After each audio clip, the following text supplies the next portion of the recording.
Oh, jeez, man. Oh, not good. Oh, things are not good, my dudes. Oh, not in a good way. Oh, not feeling good. Oh my gosh. Oh, right. Okay, so I've just taken more tablets. My head's hopefully going to hold out. My tooth's hopefully going to hold out. Hopefully I'm going to hold out. It's been rough, my dudes. Sorry. But here we go. We're here. We don't make excuses. We make it happen. That's all part of the process. So let's just go through the shplugadabling, the riggedy diggity ding dee dong. Hello, mouse. Thank you very much indeed. Obviously, Final Fantasy 9 all bosses. We fucking love it. Some stellar category. Charity stream raising money for Gamers Outreach.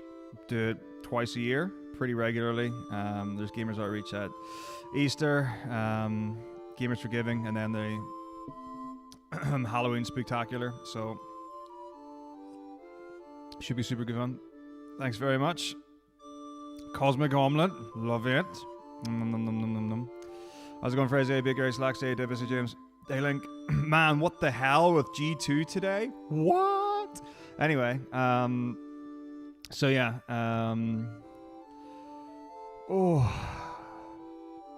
tumminess. Be grand. Okay. So the big thing is raising opportunities or giving opportunities for children in hospitals. So they get game carts, go-karts they call them, which can help with their process. The really cool thing that they've developed in the last year or so are save points. Well, they're called save points. Vending machine with games, toys, codes, gaming industry stuff that kids can use throughout their treatment.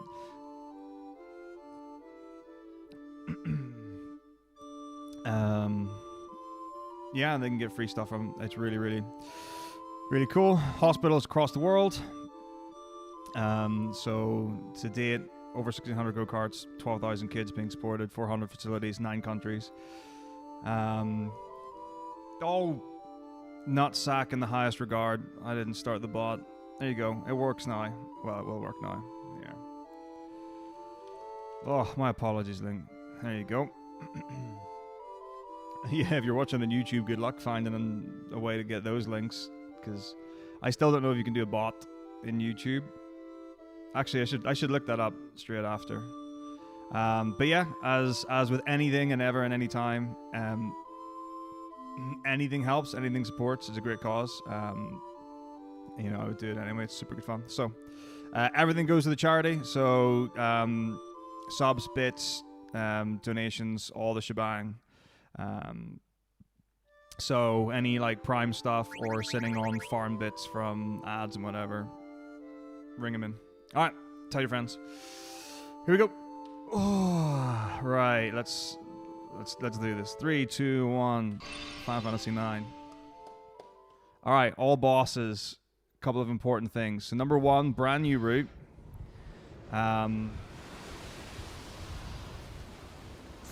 So that's cool, but also very, very different. So I don't know what any % route it's been based on. It looks like older stuff, like even maybe like MPU pre-Petro maybe. So we'll have to have a look through that. And then compare it to the any % stuff that Miz and I have been doing. Obviously there are some things that are useful and some things that won't be. So for example, like using Luna against Nova Dragon when you've got really powerful like endgame gear, not necessarily going to be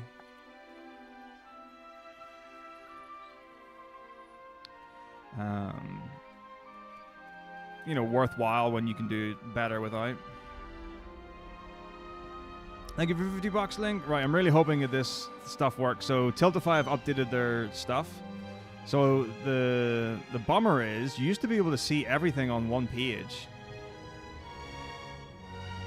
So like I can see that it says 60, but I can't see the $50 donation, which is really Aggravating. Maybe I'll do a day and a half of League for Link. So, because what I don't want to have to keep doing is refreshing the page. But also, I don't think you can see what people are putting them towards.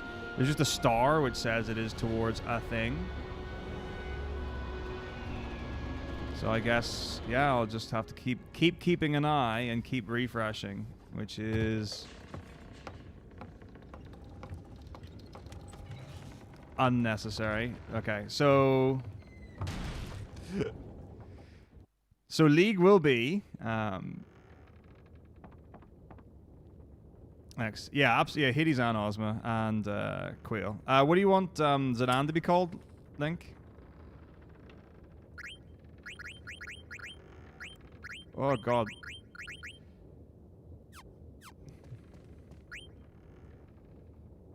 God, wow, what an incredible live streaming service you got, you.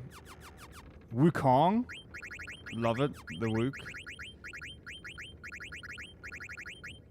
Has had a nice amount of representation at Worlds, and that it's been more than once.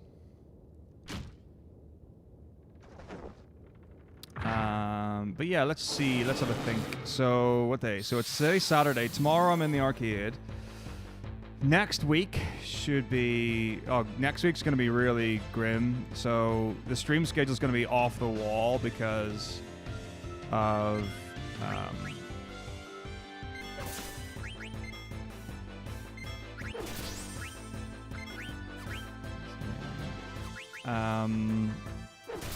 a lot of arcade stuff because of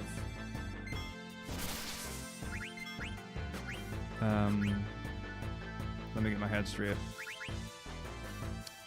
Arcade stuff because it's the Halloween break, so we've got more opening hours. Tom and Santa, yeah. Don't know about that. Okay, huge. There's El Magus Masher. Lovely.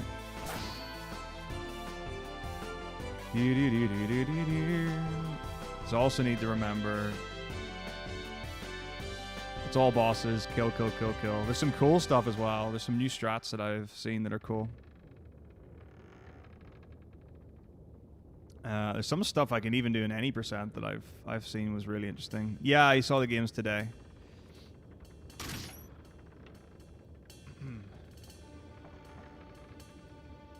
So, yeah, when I was lying in bed and I was like, brrr, waiting for my body to return to, you know, feeling like a body. I can't believe they went 0-2 to NRG. It's just wild. So now people are like, oh, NA, woo. And you're like, come on, what? I just don't get it.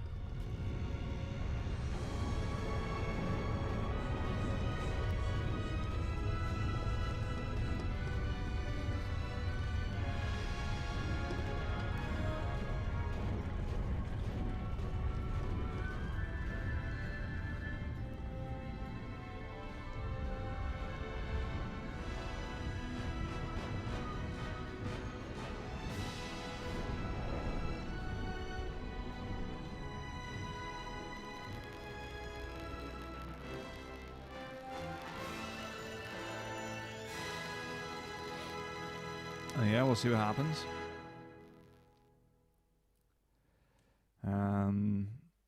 Because what they got, is it Billy Billy they drew? I don't even remember. All I know is that it's just disaster and the EU is dying. Yeah.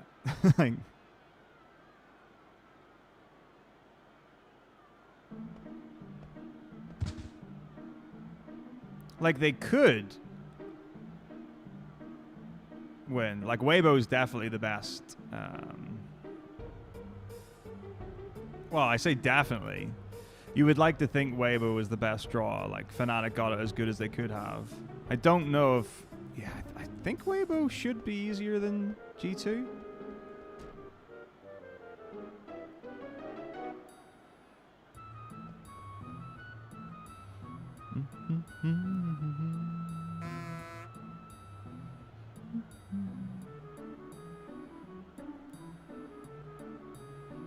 I mean, the thing is, I think in theory, like both, like G2 could win against BLG, right?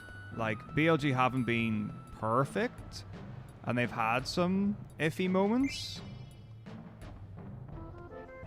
But like, I don't know. I just don't know what happened with G2 today. Like, they weren't playing like,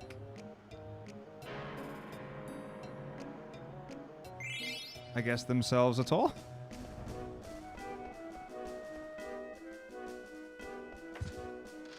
I say themselves as if like, it's like, oh, they were so out of sorts. Like, what a nonsense.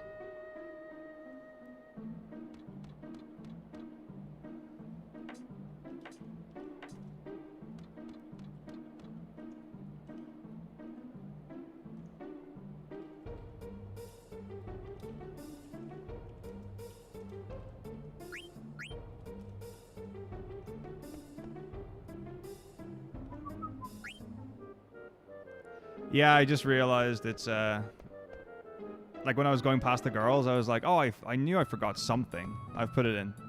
It should be active now.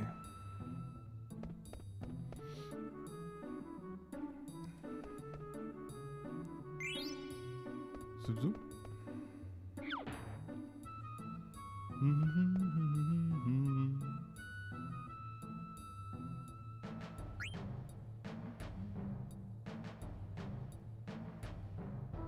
Question is, can I highlight more than one incentive? I don't even know how it looks, so I'll have to have a check.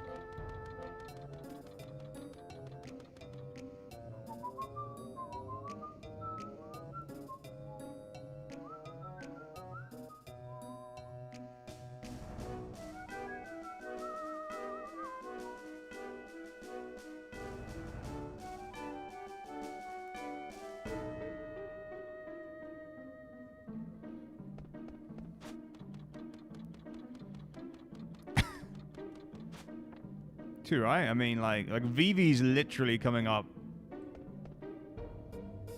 like right now. If you wanna put a name on VV, go ahead. What's up, Coffee? How's it going?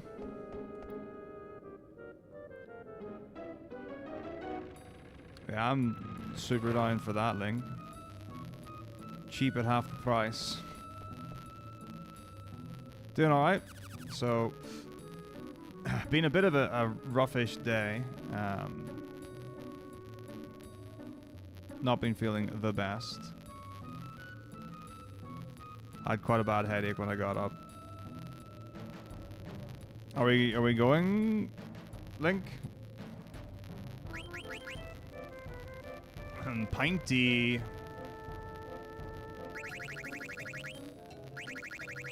Oh, beautiful. That's perfect.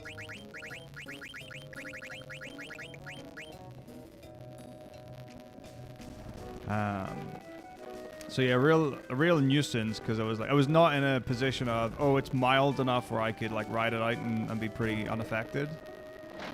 So that was at like 10 o'clock this morning.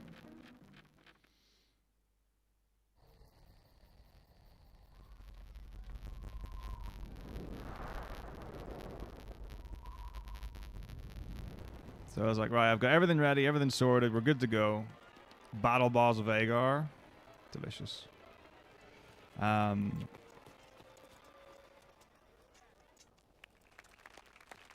So I was like, right, well, I'll have a bit of a lie down, and it just didn't get better.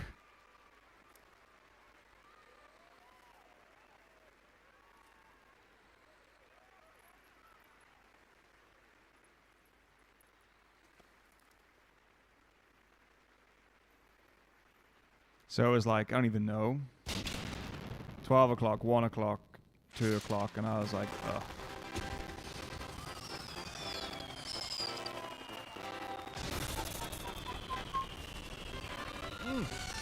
My man, Dippus, 30 months. I didn't, oh, this is really annoying. Okay. So I have to check the notifications on the right, because that tells me when, like, the subs and cheers and stuff happens, the split chat that I've got is great because I can see stuff from YouTube and Twitch, but what I can't do is see if it's a notification alert kind of thing. Is that right, Jibin? I don't know if I can do anything about the game audio. I mean, like, we had the previous game audio issue. I could have a look and see. What's up, Panda? How's it going? Thank you very much for 14 months. How are we?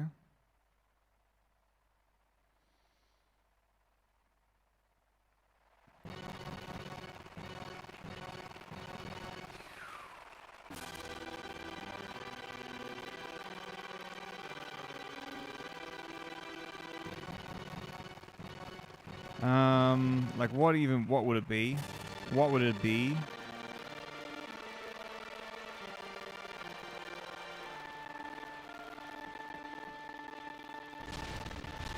Alright, let's see.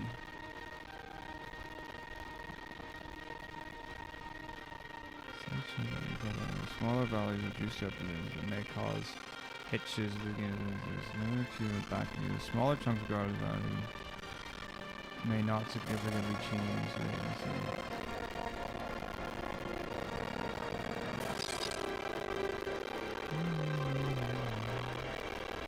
So if I do like... Oh. I can't move that. Oh! Ah! Okay.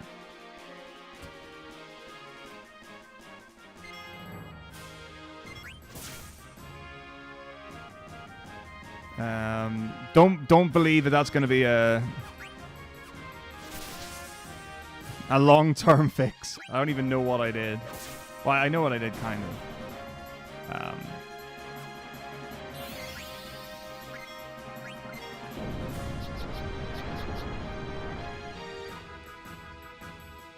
But it did a weird thing. Yeah, the question is whether to put the latency at high, or the buffer at high or low.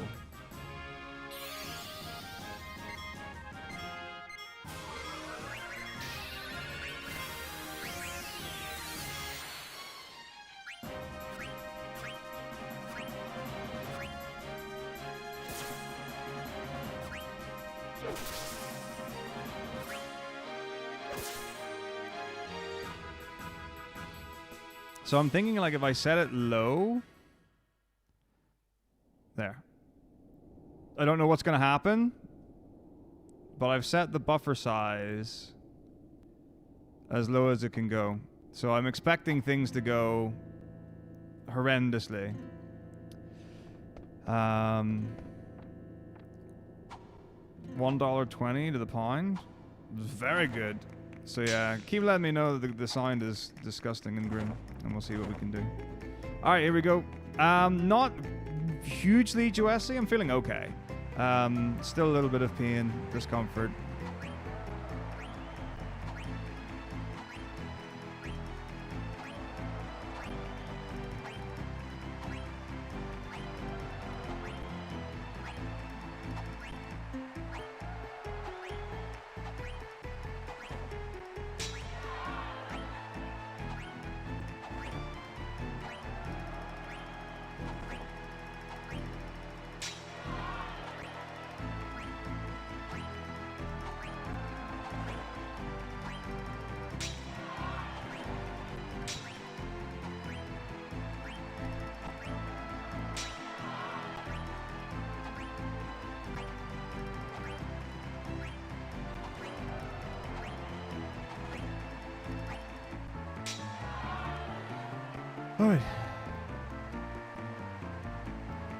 No way did I get 100 nobles. That was an absolute nonsense. What's up, Gamers Outreach? We did it. Amazingly. But there you go. Oh, 100 nobles. It's been a little while. It's just a silly nonsense panda is what it's been. So, like, I woke up with a bit of a grim headache, which I typically don't suffer from. as badly. And then I've got a little bit of a niggle in one of my teeth. So we think because I'm home for Christmas, that'll be easier than getting sorted here because I'm still waiting for my EU health insurance card since moving to Sweden. Like the 100, so there are a couple of ways to get 100. The big tricky one is if you're doing it on console and you're doing it on an HD TV or an LCD display, you have to deal with the input delay. It can be done. It's very difficult. If you're running on emulator that doesn't run accurately, like PSX Fin or something, you're going to have input delay. So that's my recommendation, and you can, you know, ream the excuses and no one can tell you otherwise. If you get like 97, 98 on PSX Fin, that means you got 100. Which is great joke. What's up, Speedson? How's it going? Yeah, I mean, I love doing all bosses. It's a really fun category. So it should be grand. Shook the cold flu, whatever it was. Oh, well, I'm glad to hear that, Panda. That's huge. Excellent news. So, yeah, the new route doesn't factor in getting nobles. Like, I don't even know if it matters because of how the shopping runs with the route. So, we'll see. If all bosses gets into ESA Winter, I will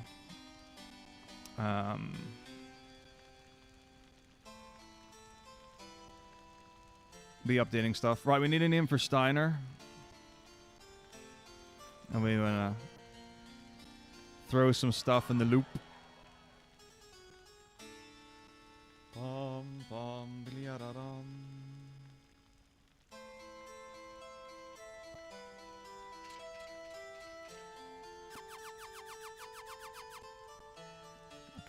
I'm waiting for like Link to say it's not gonna be Yasuo, is it? Who would Steiner be? Who would Steiner be in the lore? Oh, you're right. That's so obvious. Demacia.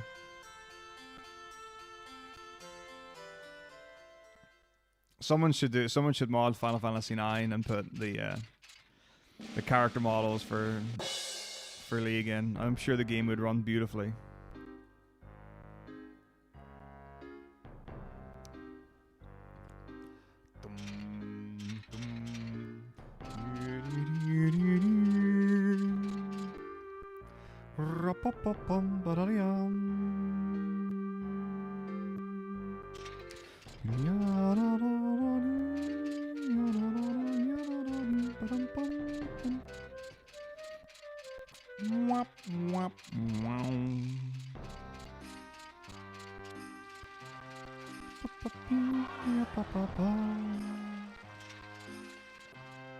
There's one voice line that Garen has. I don't know what it is, but I know what I hear when I listen to it, and it's not an okay line. It's definitely not what it is. But it sounds like he says, "We must defeat the women." And I have no idea what the actual line is, but I'm just like, what is he saying? It sounds more like Wigan than women, but it's like I have no idea what he's on about. He's a funny boy.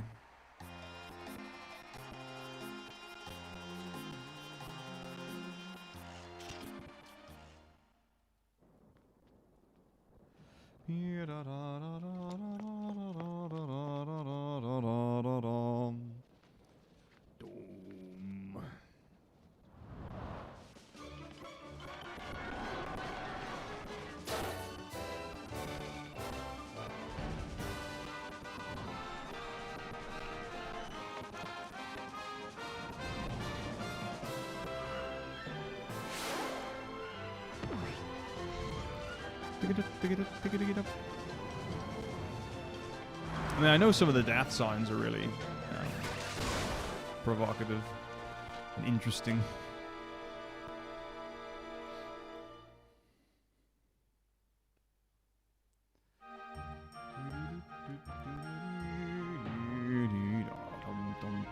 Hey, Hey, Logic, thank you very much indeed. How are we? Spling, splang, splonk.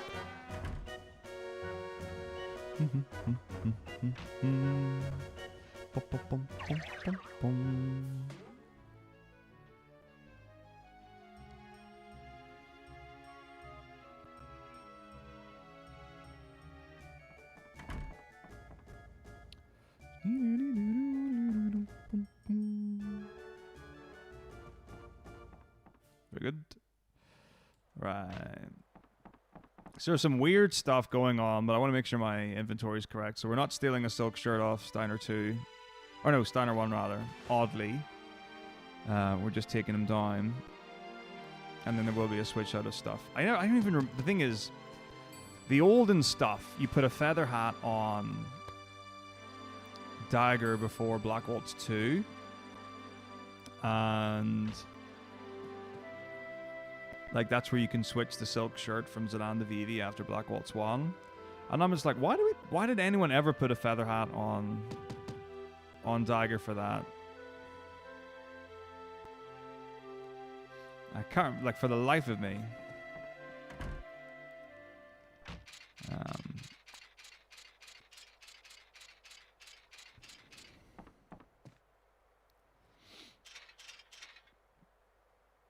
Because we just scrapped a whole bunch of stuff. So, I'll have to see. I think the main thing that I'll want to check out is, like, what are the additionals to any percent? And then how can we adapt that for our route the best? I think. Because it's Disc 2 Tantarian, which is great. So it's not like it's that different. And then there's some really interesting things like getting a gold choker in Trino 1, which you put on Vivi instead of having the magician shoes and stuff.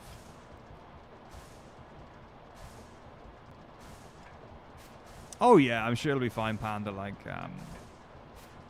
it's not been really bad. It just acts up every now and again.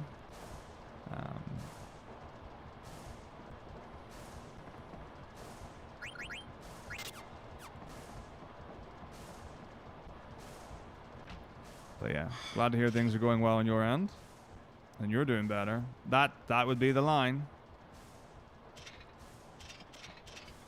I mean, I highly recommend you listen to, like, have a listen. Because it definitely sounds like women. Garen voice lines. Alright, here we go. For the cheesy Beano. Schwal.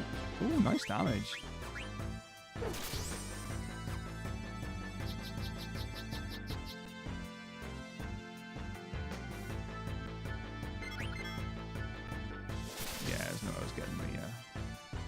ATV we had. Bar started too slow.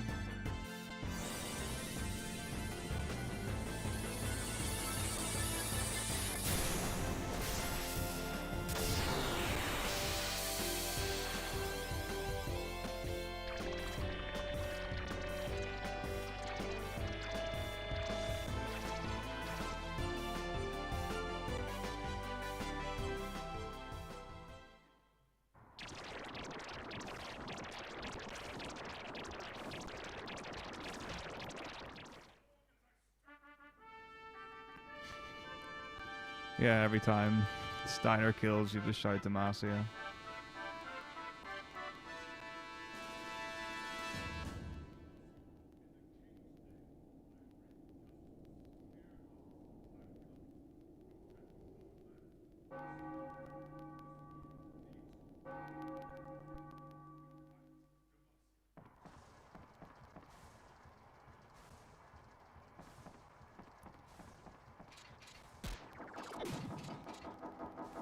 Be honest, I've not actually looked at Baku's chest in a while. Wait, does he? For sure does. That's definitely a Union Jack. 100%. No question about it.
I mean, I've not seen Tom doing really well. Certainly not up there on the ranks.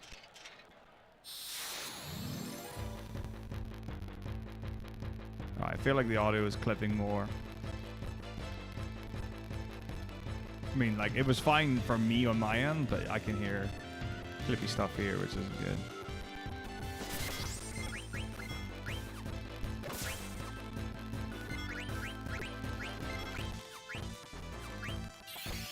Well, obviously, I mean, any excuse, right? That's how it goes. Very good.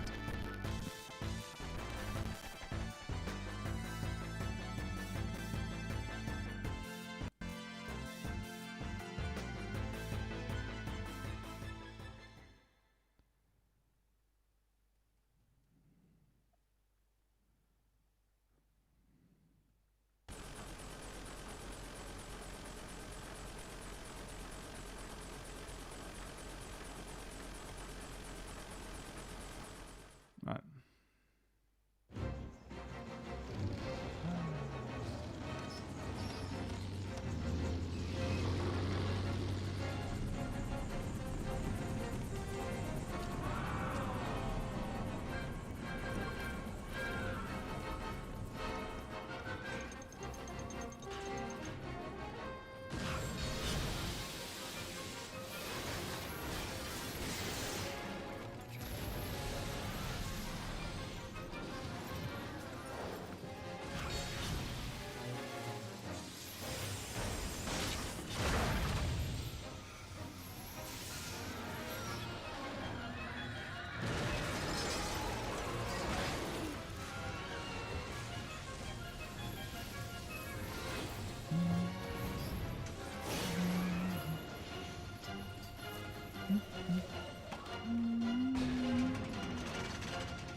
They're a sad bunch.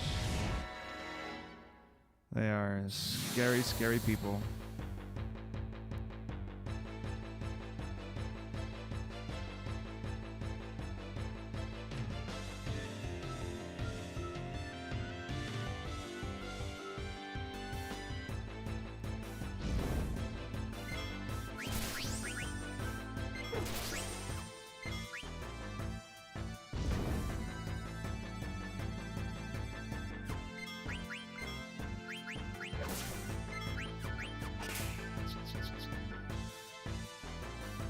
Please, Garen, behind you. So ATB winning the bomb. Let's see if a turn for Steiner.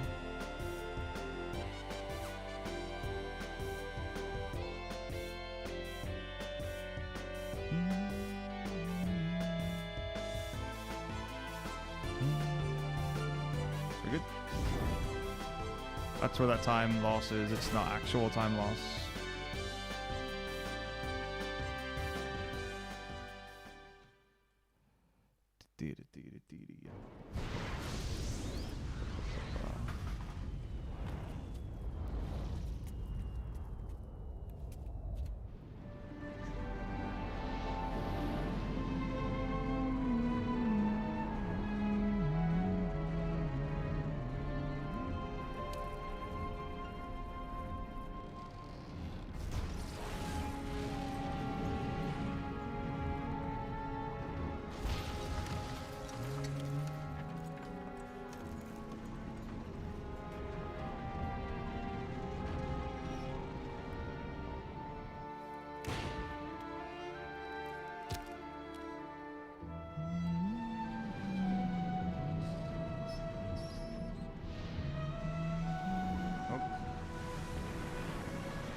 Okay. Right. Hopefully that's all right. We shall see.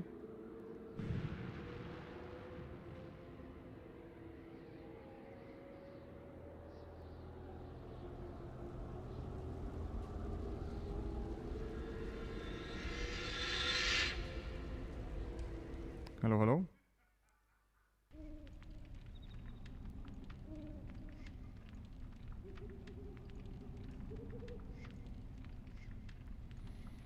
All right.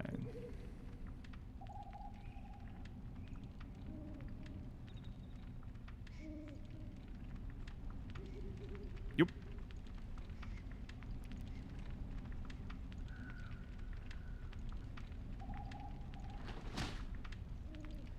So it's now Dream World even faster than FF8.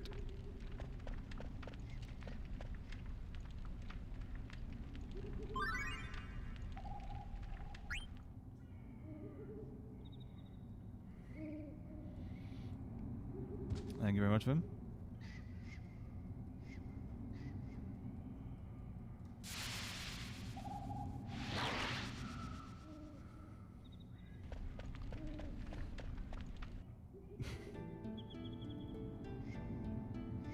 Should be fine. It's a pretty straightforward run, question mark. Yeah, fortunately, don't have to worry about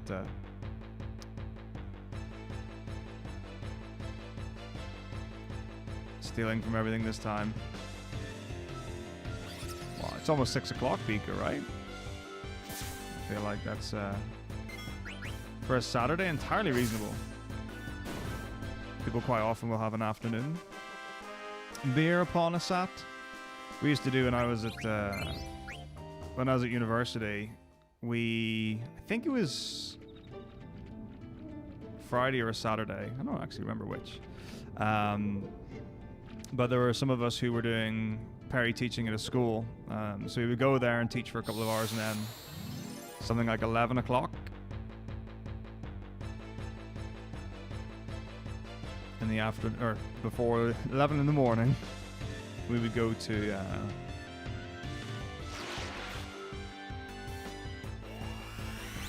pub on the way back. Oh, of course it is, Delia.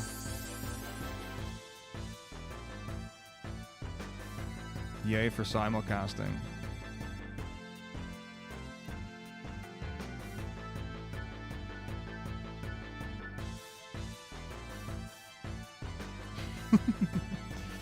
I mean, I really like drink so infrequently, it's not even a real consideration for me. Jolly good. Hooray. But yeah, like there are the other strats for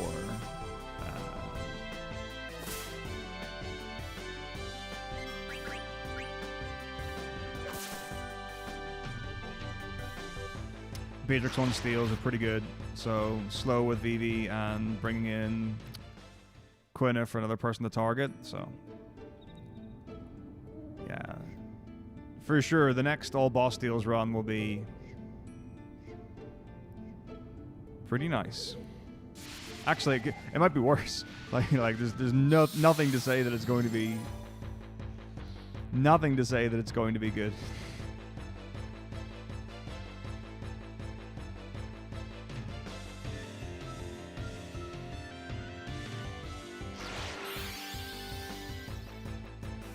So here we do want to steal the broadsword.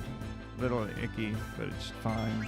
I mean, I got nobles, so I got plenty of money. I could just buy the iron sword and put it on, but we'll stick with what it is for now. Oh, hey, Pla. Nice. You can also steal the leather wrist, which is okay because I'm going to be buying one anyway. I'm putting it on Zidane, so it's alright. And that's, yeah, we just sit in stoic silence. Steiner, why? Why would you do this to me? Hey.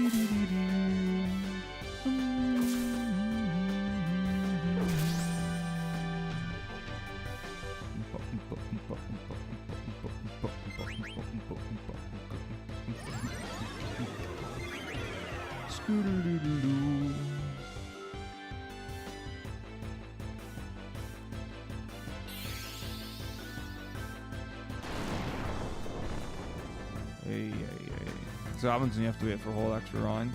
So slow. But it's okay.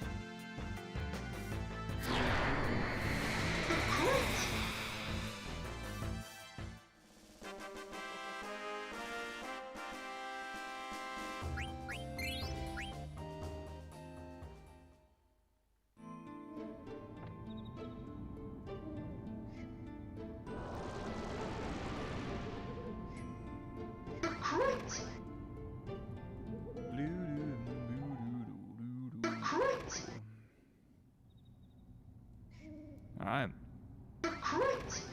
Oh, life is, I mean, like, I've been doing, like, pretty fine. The thing is, there's so much flexibility and looseness, and other bits and pieces. Wow! Holy goodness, thank you for gifting 10 subs. What? My dude.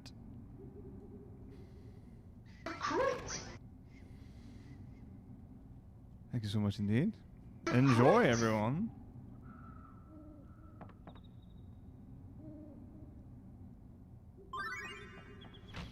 But yeah, the thing with having such a flexible work schedule and day, and like some things being like, oh, right, you know, we're going to start at this time. So like we might start something at 12 or 1 or 10 or whatever it is. It's not like the same start time every day and end time every day. It's kind of tricky to keep your own schedule. Like you have to be really disciplined with it.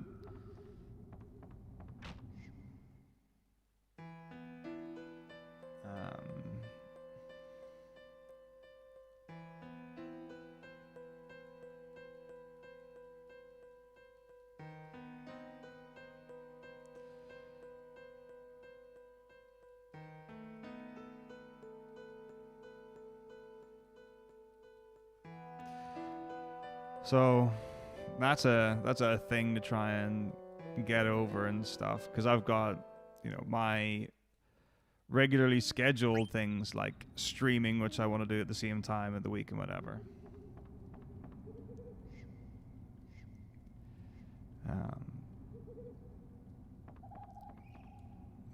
But when it's like, oh, I don't have to get up until 10 o'clock the next day, or even later than that sometimes. You know, it's like, I'll just stay up. And then everything falls apart. Your whole schedule just gets completely derailed. Not really in the business of. No, I'm not actually. I'm working for ESA now. So I moved to Sweden at the end of August to work here. Alright, so it's 1, 3.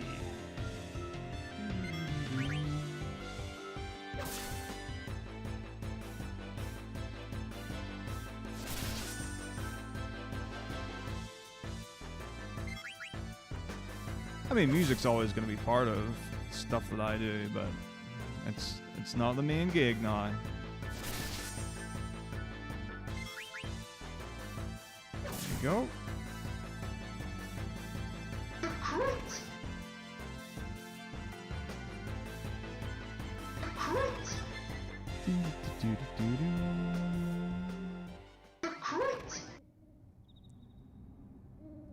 It's really cool. It is. It's definitely like one of those things where, you know, you speak to people about, you know, regular jobs or conventional things or whatever, and it's like, so I got this job opportunity, and it's like, yeah, doing what? You know, coordinating video game events for charity. Well, cool. Yep, that's the job.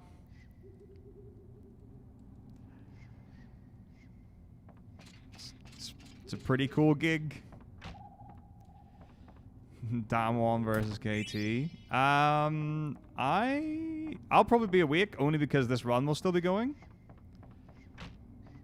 But I don't know if I would be watching D plus KT. I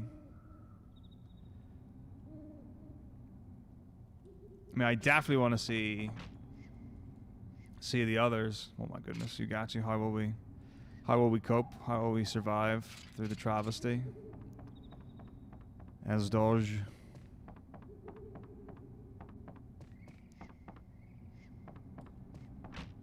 But I mean, like, for you, 5 a.m. is not a particularly wild ask.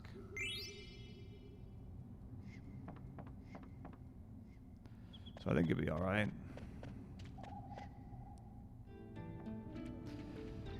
Yeah, one of those cool things, Ryan.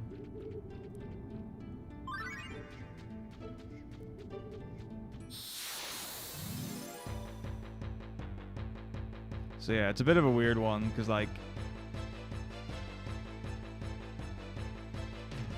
you don't want to brag about it, and you don't want to be all like, yeah, greatest job in the world, when you know there are people who are like working like really hard, doing very demanding, whether it's physically or mentally or emotionally.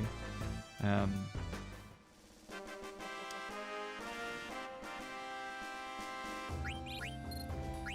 to try and like put yourself side by side with them and be like, what I'm doing matters too, because there's an argument for it for sure, but yeah, having come from teaching, it's like, well, that's one of those real jobs.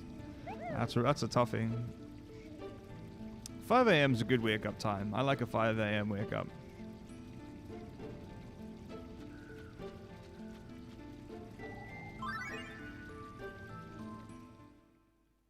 Because you can get a nice amount of stuff done by the time other people are starting to get up.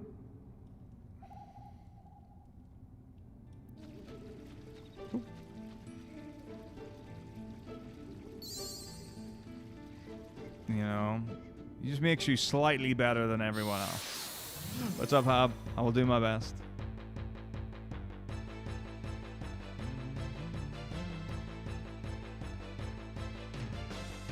Gross. Ooh, nice. Good ATB. Okay. Not good enough ATB, apparently. One eye drops. And amazing Wukong climb. Huge. Ugh. Gross. Gross, gross, gross, gross, gross, gross, gross.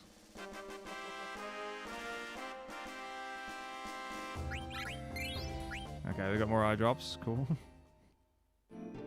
That's right.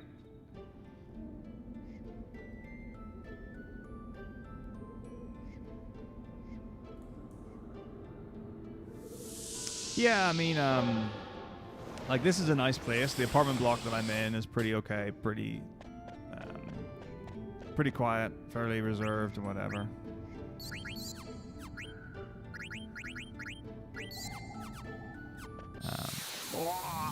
Disgusting. But like during the day, there's like a play park just outside, so sometimes they're screaming and shouting and yelling, and children being like that. It's not always the best.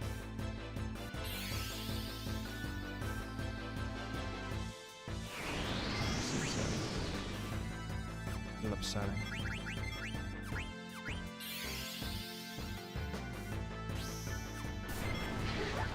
It's okay. Not since the last time. Very pleased by that, because I was very unhappy with them.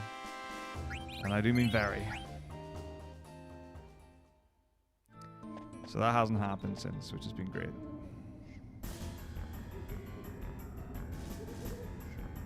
Oh yeah, like I totally get it, Plum. Like it's one of those ones. It's just very hard for me to like accept or allow for and whatever, but it's fine. Quite happy to say the job's very cool. Alright. Oh, amazing ATB. So good. Oh, I really hope there aren't like in a gross. In an apartment block, I would really like to think they aren't going to do door-to-door trick-or-treating. That would be pretty annoying.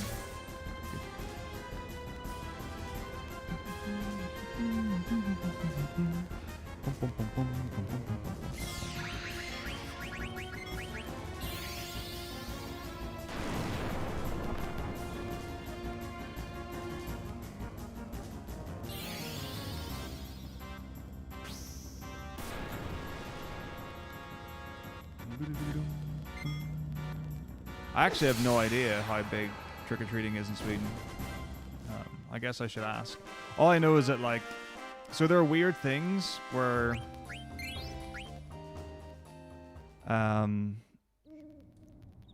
like, around holiday times, there are, like, or, like, paydays. You'll have like things, so like there'll be, it's like, so like payday Friday, it'll be like, okay, like that's a night where people go out, and I've never like known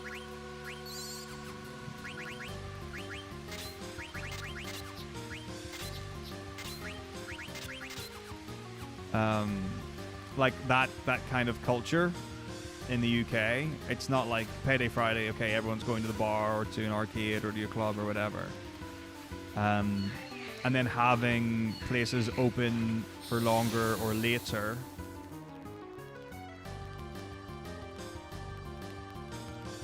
During breaks, like Halloween break, Christmas break. That's another strange thing to me.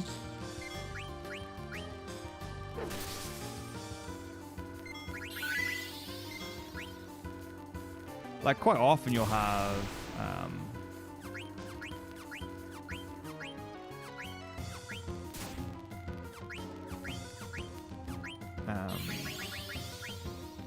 like special hours, like, so, what do you call it? Boxing Day or whatever, there'll be like a sale in a clothes store or something like that. But yeah, it's not like, oh, we're open this week. All the, like every day instead of 3 days a week and whatever. What's up, Watkins? How's it going? So, yeah, but like trick-or-treating isn't really like a big thing in the UK anymore. Like when I was a kid, it happened often enough, maybe until I was like early teens. Hello.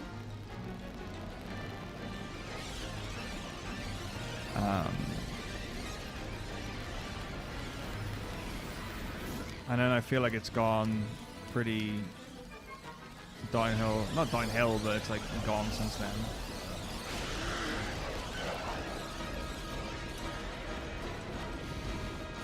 They just kept promoting me. There was nothing I could do.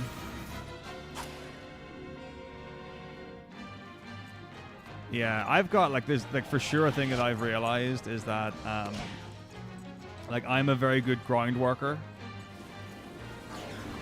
I do very well when I'm just like in the thick of it doing the work. I don't get a lot of enjoyment from leading a team and stuff, and generally speaking when it's come to like school responsibilities, it's like it's usually more enjoyable when you're working with the students than when you're working with the staff, from my experience. Not to say that it isn't great to work with the staff, but like as far as like a training stuff. But you know, when you've developed a a skill set and a value that is better suited to that, you kind of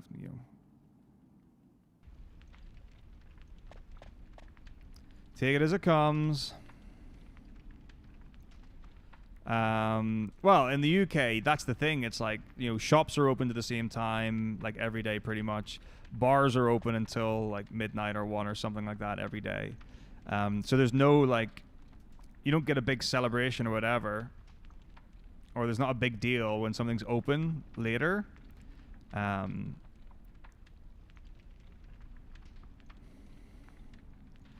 So like having here in Sweden where it's like, okay, so like Wednesdays and Saturdays are like the two I guess, more open or later open or whatever days compared to the others. It's like, okay, that's interesting.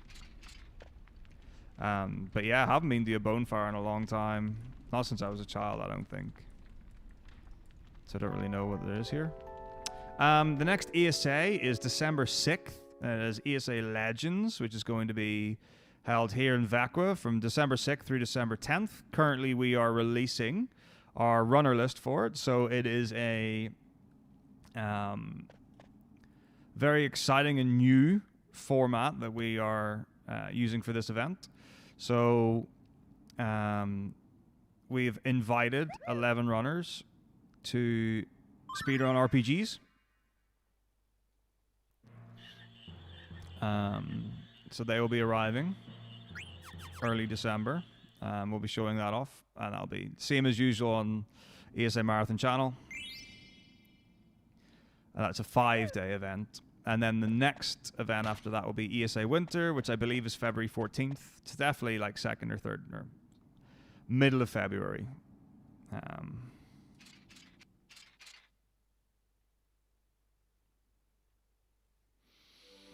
And that will be running as normal. So the first round of game submissions has closed. We are opening volunteer applications next week. And anything else? Yeah, there'll be chase games in maybe a month or so. Maybe even further on. And then that's standard fare, normal ticketed event if you want to attend, week long, etc., etc. But yeah, I've been wanting to do a music stream again for a while. I just need to figure out the when would be the time to do it.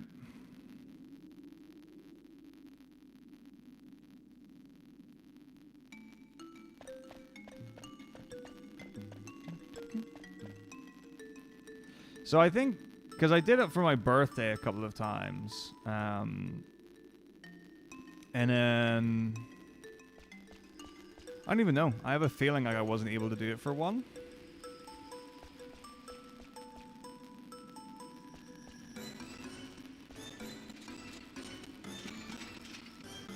And I just think it's been a while. But yeah, do really enjoy it. Would be fun to do. Maybe in the new place once I've got everything moved in properly. And we've got the marathon done. Really, a lot of it's kind of just like, a lot of now is make it to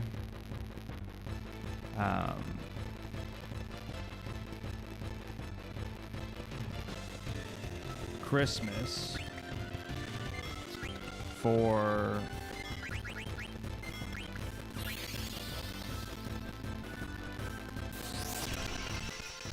like going home basically, and spending a week with family, and then it's do the New Year's marathon. Hopefully that goes great. Then I've got a little bit of time where I'm probably going to have to be focusing on ESA Winter. So obviously from a fundraising standpoint, but also from if I've got any runs that are in, I'm going to have to be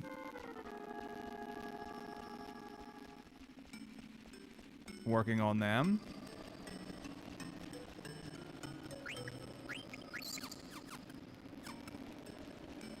And then once ESA Winter's done, I've got like a chunk of time, like a good 4 or 5 months or whatever, where I can work on whatever I want. So that's really the next thing. I'll be doing 1 through 16. As far as like other runs that I've done, so my submissions for ESA Winter are FF7 any percent, FF9 all bosses, FF7 any percent solo cloud. Then Leo and I have submitted Jade Cocoon any percent as a race, Final Fantasy Tactics Advance, Famfrit as a race. Final Fantasy 3, 90% no glitch jobs as a race. And then Hab, Leo, Brainbugged, and I have submitted 10-2 Hundo as a relay. And then Star, Mizzo, Leo, and I have submitted Dissidia Final Fantasy as a race. So, quite a lot. Like, potentially there. So, like, if 3 gets in, that's great, because I'm already, like, working on 3, and that's pretty fine.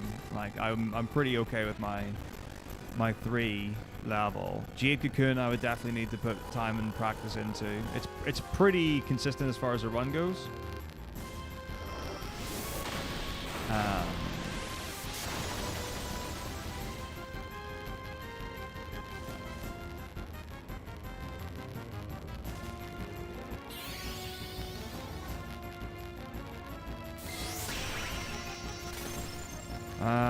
We sec. I'm just gonna go into the setting and just click off and on again, and I assume that will just always fix it. I want to know why it's happening, so that can be stopped in the first place, because that's a pain. I've never played Tales of Arise, no. Don't think I've even heard of it. Famfrit's probably one of the harder ones, because you have to do a couple of manips. And Tactics Advance I'm very inexperienced with. Yeah, Tales games are really, really good. Fine. Good. Lovely.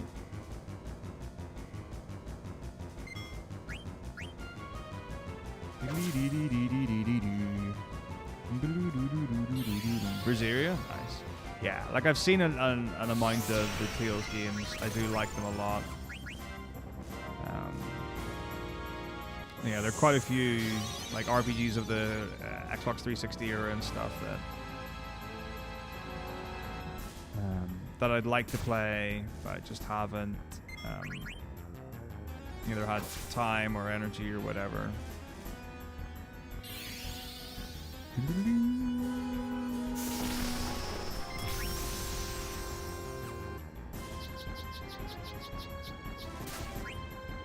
Very nice.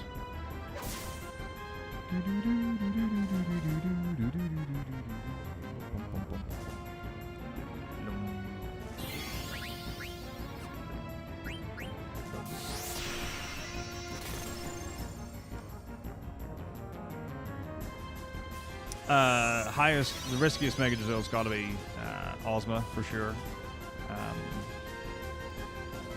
It's a 50-50 fight, like pretty much to the numbers. Hades can one-shot you, but I think Hades is less likely to go wrong.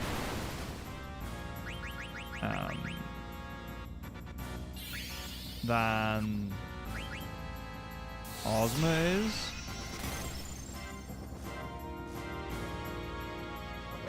Yeah, like I've never played a Yakuza game, but I totally get how hyped they are. Hades is like super quick. Like you can blast him down. If he basically you go in with everyone on crit health, or like you would like to. And he can use, I don't know, it's not Judgment Sword, but there's some cleave. I think it is actually called cleave. And that'll just kill all your party. So, and then he's also got curse, which is pretty bad. But yeah, Ozma I think is definitely the most coin flippy. So the nice thing about the new all bosses route compared to the last one is Freya's got enough MP to cast Dragon Breath twice without needing an ether. So that means you can get a second round of damage in, which is huge, like if everything goes well.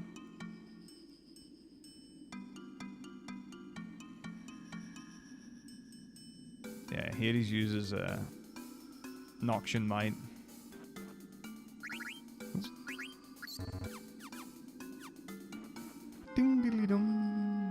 Speaking of, need a name for Dagger. She's coming up very soon.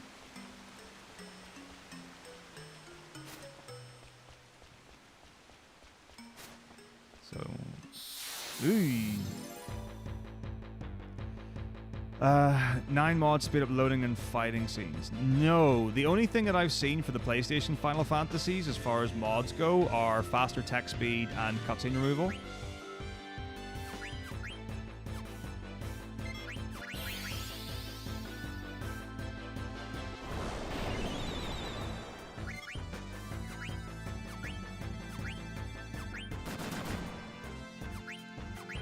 So I think there is. I don't actually know.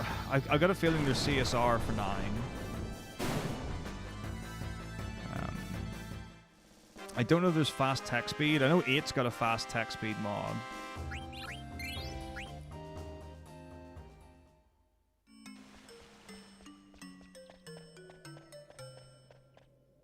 Nah, Friendly Ann's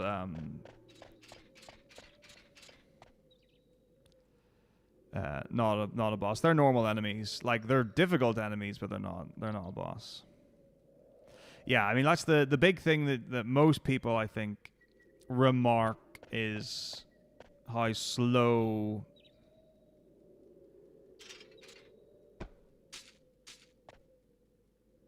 like the ATB is and combat is, which isn't really true if everyone's got, you know, auto haste in your high level and stuff like that. But yeah. Like, there's a fair bit of whatever. Alright, so are we going Lulu for Dagger? That's fine with me. I was expecting Link to rush in with some, like, okay, who's, like, the white mage? Not Janna. Maybe Janna?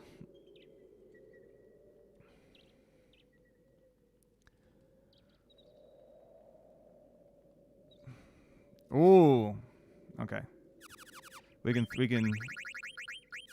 can throw both in for sure, for good measure.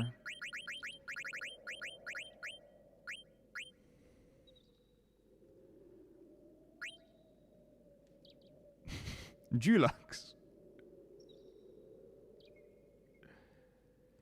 I mean, a scene-for-scene remake is a remaster, and they've technically done that. The remaster is the HD release. So... yeah, that loading time from the crash scene into the fight, like for the ATBs to actually start moving, is pretty substantial.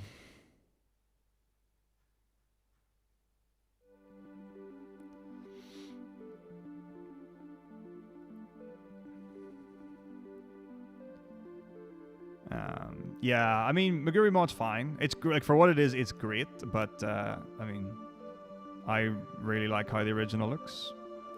Have maintained that for every single Final Fantasy. I don't think any of them look better in the remasters or remakes.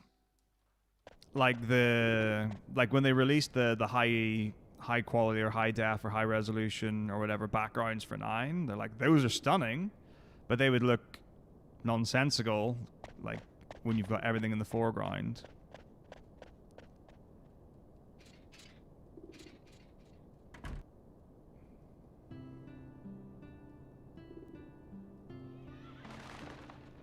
Yeah, I don't know if it's specifically Meguri mod or whatever, but I think there's the one where, I'm pretty sure it's that one, where they've added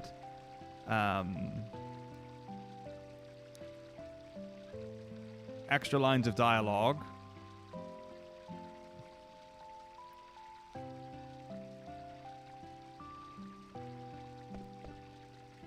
I don't know if there was anything else. Yeah, I mean, I saw the 30-minute video or whatever for the take on 9. Very, very nice.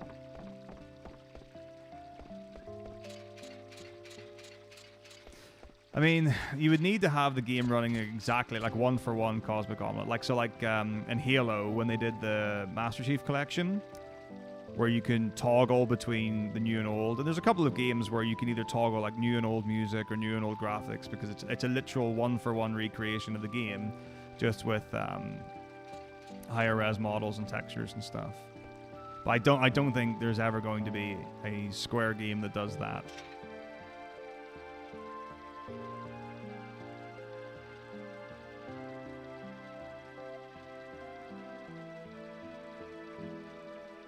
I don't think they're in the business of that kind of stuff.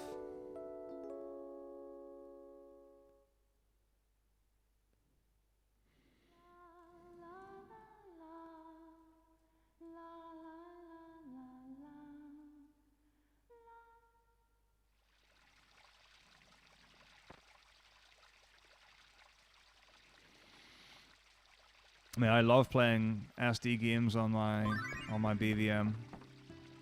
It's a beautiful and wonderful experience. But it's one of those ones where like some people will be interested in it and some people won't care in the slightest. Like, ooh, some people's best experience will be like using a line doubler or a scaler. I'm playing it on an HD monitor. Like that's what some people's most enjoyable will be.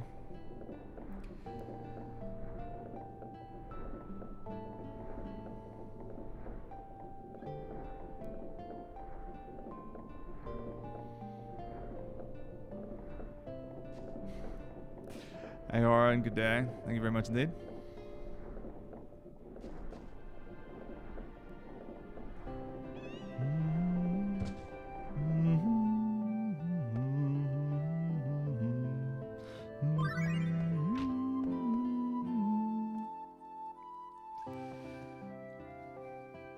I really do hope that I got all the notes down right, though.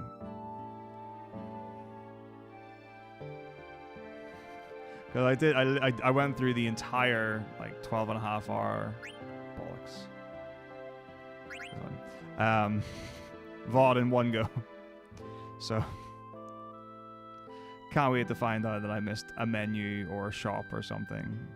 And they're like, oh, this isn't going to work. But it's fine. We'll figure it out. The beautiful thing about FF9 is you can always figure it out. There's always a way.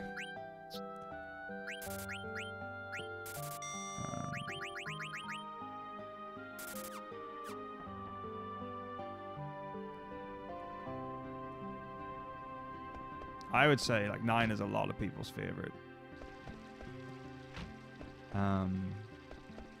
It's one of the, so like I've seen and I've had the conversation as well a number of times of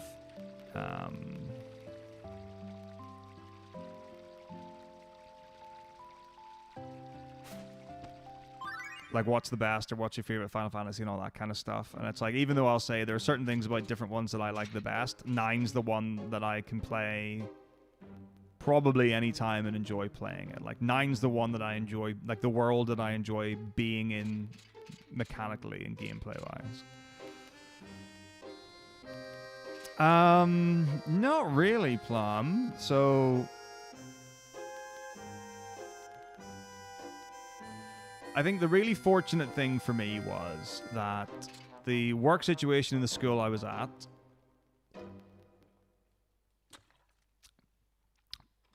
had taken a fairly substantial hit. So even though I hadn't intended on leaving or moving, that wasn't a particularly difficult situation to walk away from. There were a couple of moments at the end of the year where I was like, oh, I'm going to miss this and that. And some people made me feel very bad for leaving, which is entirely fair, and I have no issue with that. Then not being in a relationship, renting the place that I was living in, the fact that I moved from home when I was 18. So, like, my parents are in Northern Ireland. I was living in England. It takes more time to get to them from here than it does, or than it did from England or when I was living in Wales.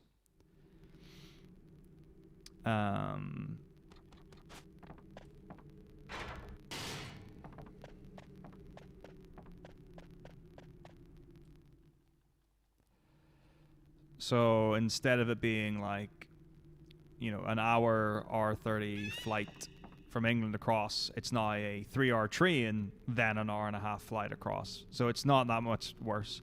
My sister lives in Wales, so that would have been like a 3.5 hour drive. So that's maybe more complicated to get to now and longer, but you know, again, not especially difficult. So there weren't really any significant factors or substantial factors that were holding me back or being like, oh, I should really stay for this reason. So not especially.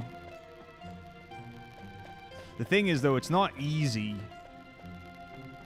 to move, and setting yourself up in a new country isn't especially easy either. Don't know if other countries would be the same, or if that's a Scandinavian thing or a Swedish thing or whatever it is. So, I would certainly not say for any short-term venture or potential short-term venture, like, if this was like a temp thing for like 6 months or a year, now that I know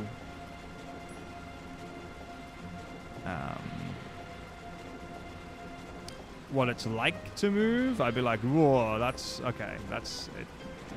It's tough. It takes time and money. Well, for me, moving city is pretty inconsequential.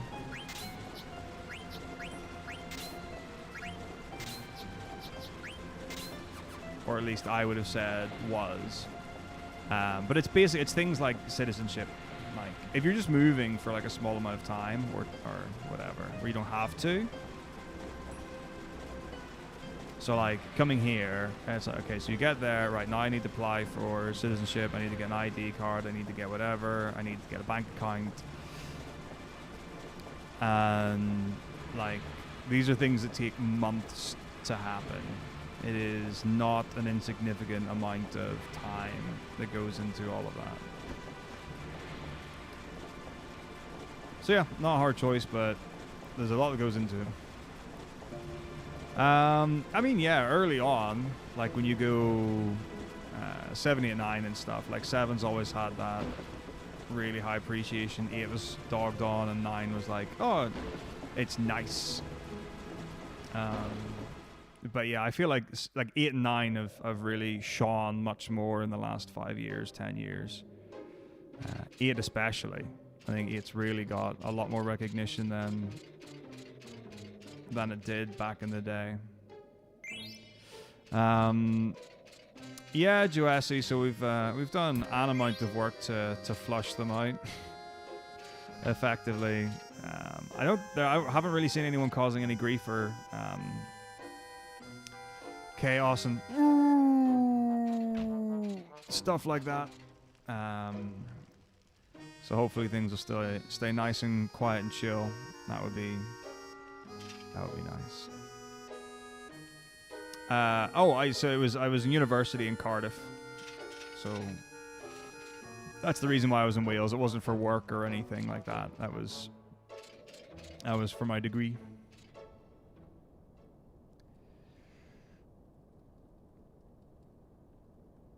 But yeah, I think it was like for sure one of those right things at the right time. It was like, here's the job opportunity. Okay, well, yeah, that actually works with everything that's going on right now, and it's a good opportunity. So yeah.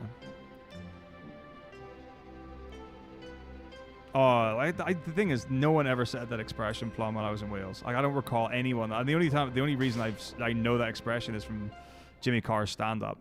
Like, I've not seen or heard anyone say that outside of that. New apartment, you got you. Exciting. New job, new apartment, new streams. Everything's turning up, you got you. It's very exciting. What's up, Jared? How's it going? Good to see you.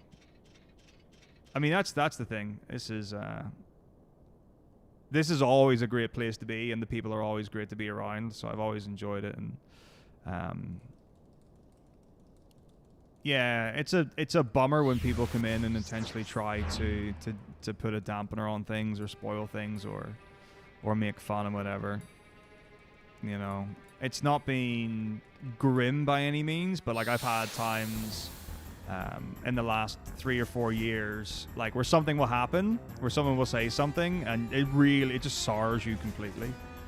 And it's just like I don't want to be here right now, which is not something, you know, it's not a situation you ever want to be in.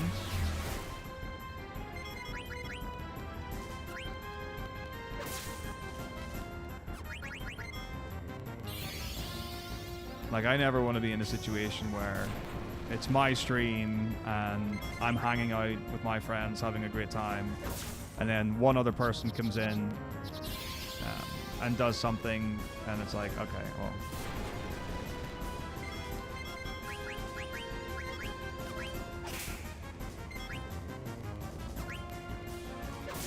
Now you don't want to be there anymore. That's kind of disappointing.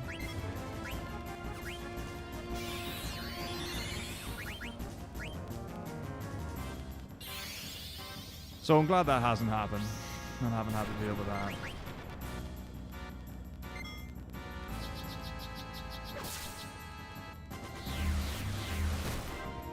Oh, trance? Really? Gross. That's super gross, man.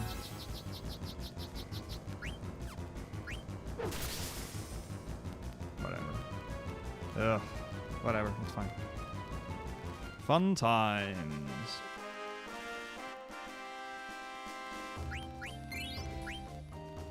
But yeah, moving's always a pain. It's always effort, but it's not been too bad. I think it's the more you do it, or the longer later on you go, whatever. When you've got more things to move and stuff, it's just like, ugh. And yeah, like that's like I've always tried to live super minimalistically. Or minimally. That's been my thing for the longest time, and I'm very happy with it. And then, like 5 years I've been living in the last place, and my mum especially is like, you know, you need to more stuff, you know, make it a home and all that. I'm like, no. I was like, the thing for me is that if I'm going to be moving, I want to make that move as easy as possible.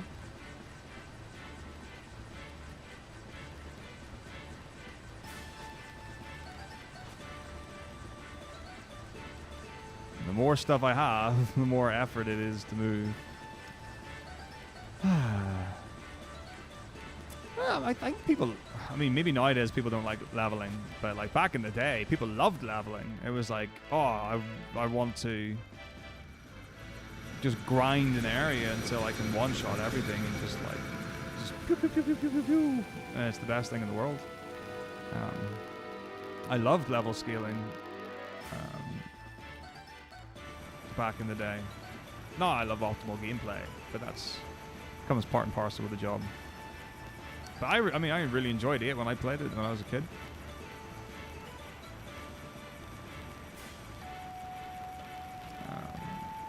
But yeah, there are a few where it's like, you can do the ones where it's things like, if you do 8 and you know about cards and you don't care about having the cards, and you're happy to refine them and get OP stuff, then you can make that game really simple and fun to blow through quite easily, quite early on.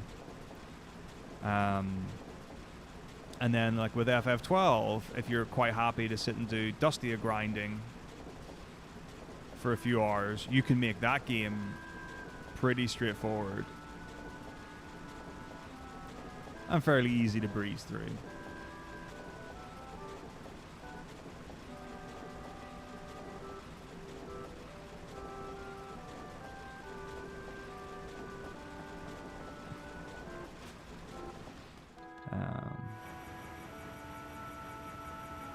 Yeah, I mean, yeah, it took Talek and I, it took us like maybe a year or so to really figure each other out. Like, he would get very frustrated with me because I just don't know the games. Like, that was one of the big things that would usually get heated, is he would be explaining something and I'd be like, I've no idea where you are. Like, what room in the castle are you in? And he's like, how have you played this game so much and you don't know where anything is? And it's like, it doesn't matter where anything is. It just matters that it's there. That attitude did not do us well.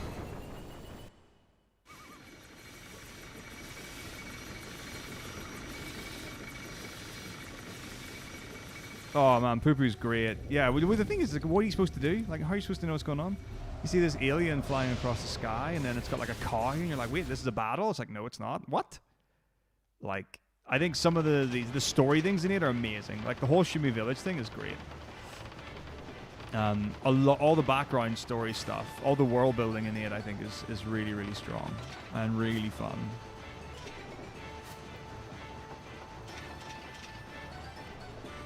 Oh, I see, Jimin. Yeah, okay. The enemy scaling with you, no, that's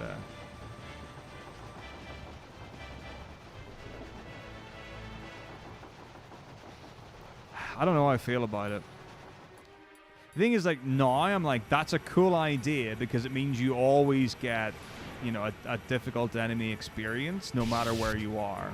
So it's not like you know, oh, I'm going to go to this area and grind high-level enemies so that I can get more experience. And things like that. It's kind of weird. But like having things be a challenge, if that was a standard or quite normal, I think no one would have commented on it. But I think because the default is every area you go, the enemy gets harder, it was like disliked.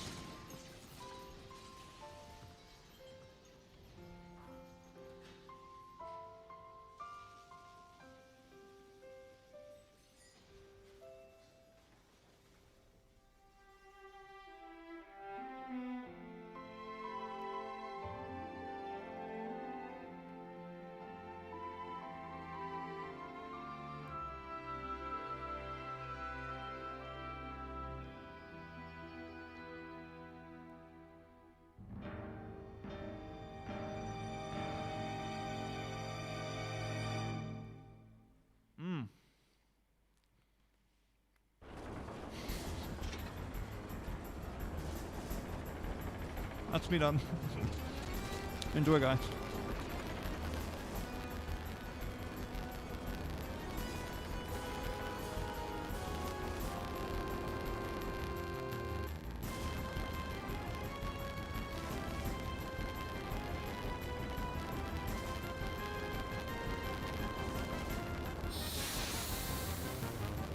Right, maybe we just keep flicking it around. I'm gonna put it here and see what happens. I've gone maximum latency on audio.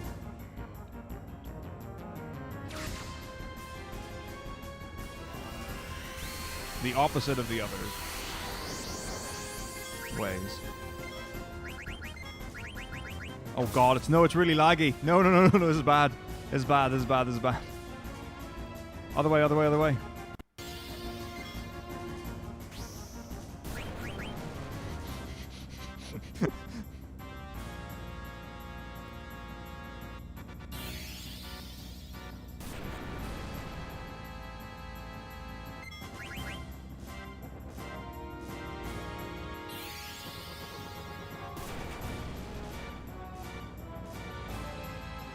Steiner's just the best. He's so good.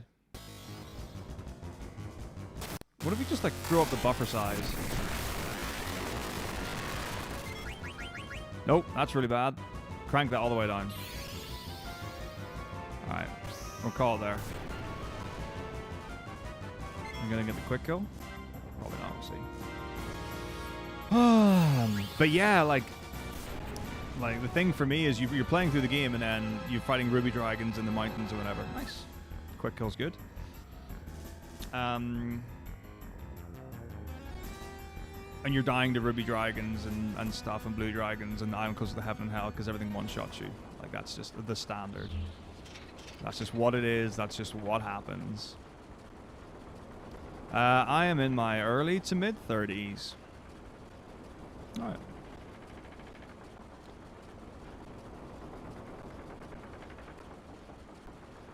But yeah, no worries, Plum, all the best. Have a good one, I'll catch you soon.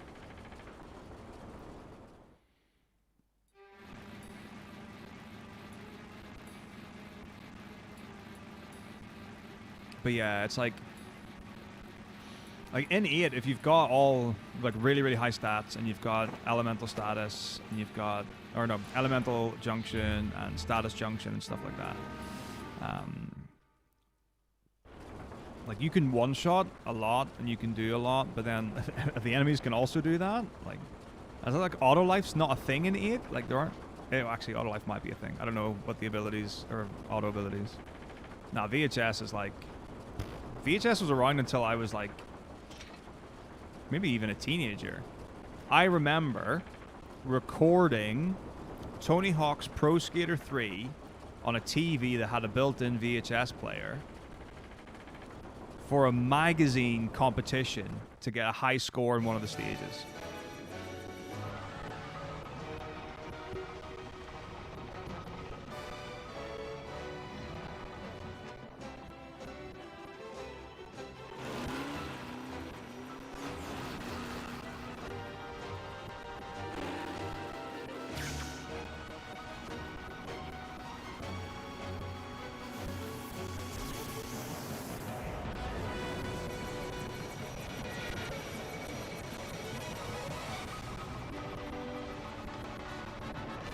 Oh, okay. That's not good for the sound.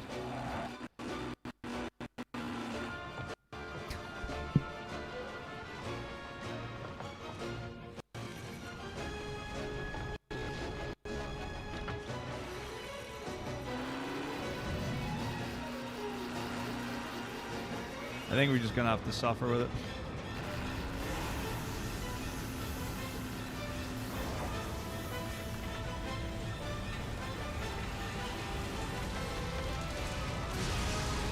$22.40 by 50. There we go.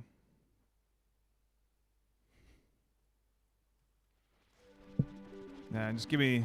I'm gonna make an emote for bad audio, and we'll just hit that a few times, and then I'll refresh it. Or maybe I can just like hotkey, like I'll just like unmute or mute unmute, and that will do the job maybe.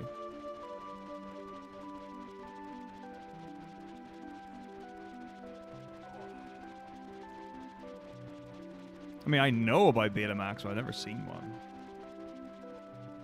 Okay. Where are we at? Lovely, lovely Limblum. Freya's name's coming up. If you want to name a rat. Killer clowns from outer space. Whoa.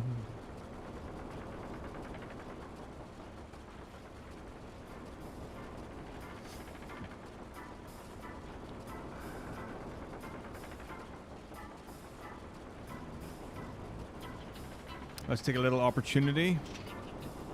Talk about what's going on, my dudes. Now I've got a lull in the action. So, Boris, please. Boris the animal.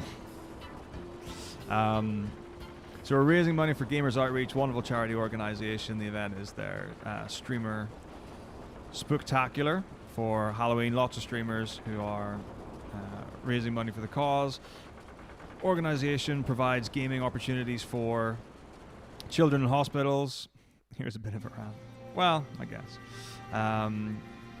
So they're currently in over 400 facilities providing gaming opportunities for kids. They've got go-karts, which is like a built-in monitor console system.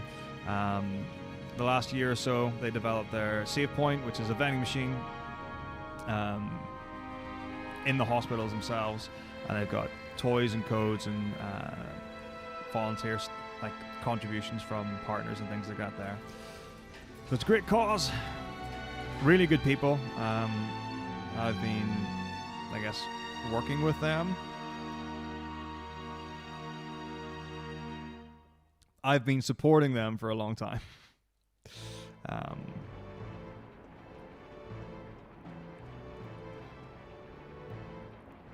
So far, everything's got a name of a League of Legends champion, yes.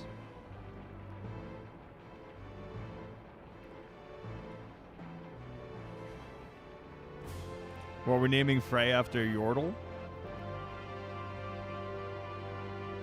I'm fine with that. So anything anyone will be able to support with, contribute with, would be greatly appreciated. All proceeds from bits and subs are going towards charity as well. So if you've got your Prime Gaming sub or you're sitting on any bits, please throw them across our way. Tell everyone about it, friends and family, anyone that can contribute in any way is greatly appreciated. Yeah, and you can claim some great sick-ass prizes. You want to see me do 1,000 jumps? You know you want to see 1,000 jumps. It's so easy. I've never actually done it on this system, so hopefully the timing's not completely whack. It might be. The last setup I had to mute the audio just so that I could focus on the shadows. And then it was really weird as well because the timing on Vivi's, or like the shadow on Vivi's feet, kind of weird. But yeah, we got that. Obviously, Throw the Tower is a classic. And then whatever fun stuff people want to throw my way. Because it's a bit of fun. Figure it out. No problem.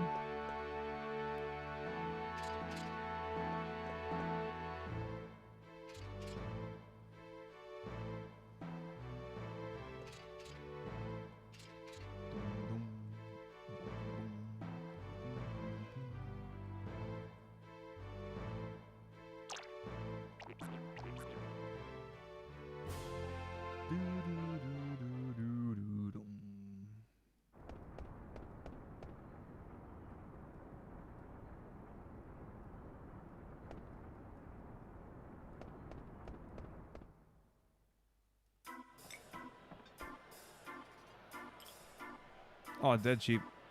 I've done a lot more for less, or I've done a lot less for more. Either or. Yeah, no, that's the one. That's the one. All right. Okay, this name. Where are we going with? So obviously, Jarvan's got the spear, and Zinzao's got, I guess, a spear as well. Poppy's got the aesthetic. Jump rope's the coolest shit ever in real life, Reina. What you talking about?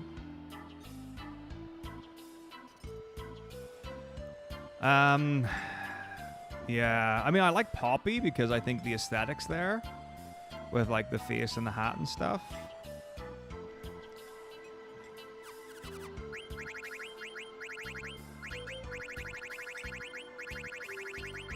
Or what we can do is, oh no, I don't know. Poppy Lay. Man, Italy's legit. Great champion. I assume you've all seen the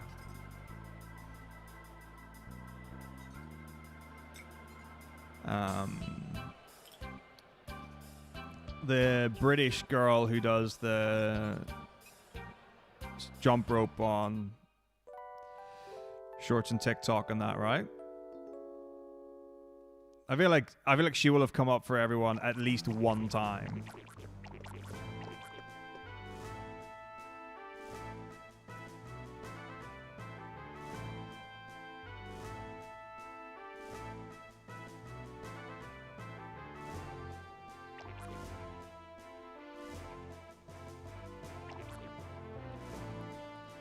There's like some really, like, there's weird stuff has been coming up on my YouTube shorts.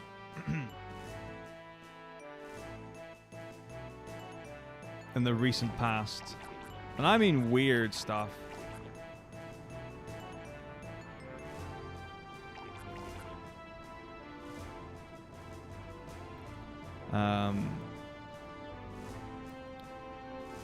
Like the other day I was on, and this Christian song came on like 6 times. It was like every other, if not back-to-back videos. And just like this big chorus of this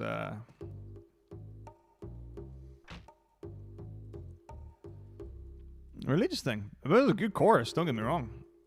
I dug it. But I was like, where's this coming from?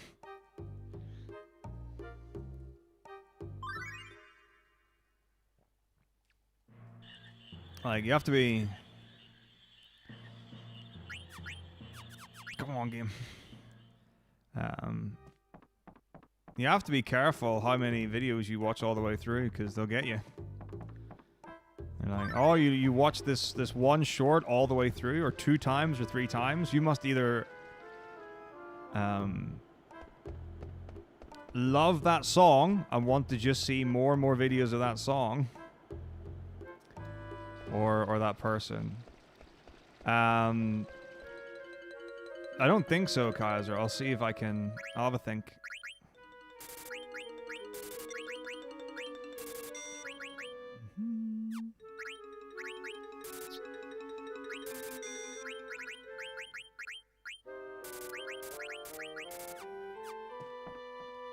Please, please, please, please, please, please, please, please, please, please, please, please, please, please, please, please, please.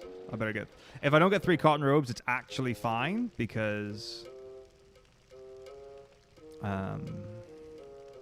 I've got money from nobles just sat.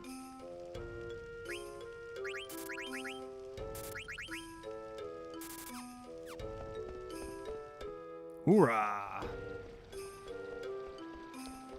There we go. And then the 3 yellow scarves is new as well. Or I say new, it's different. Oh, I haven't got any 2.5 men on my feeds for anything. Right, let's see if I can find it.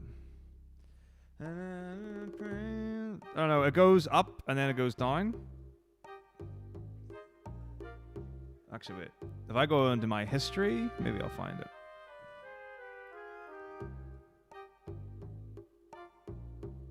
It's very easy to scroll through stuff. Like, it's maybe too easy. Yeah, it's like they took the whole, like, okay, there's like the doom scroll stuff from Twitter or whatever.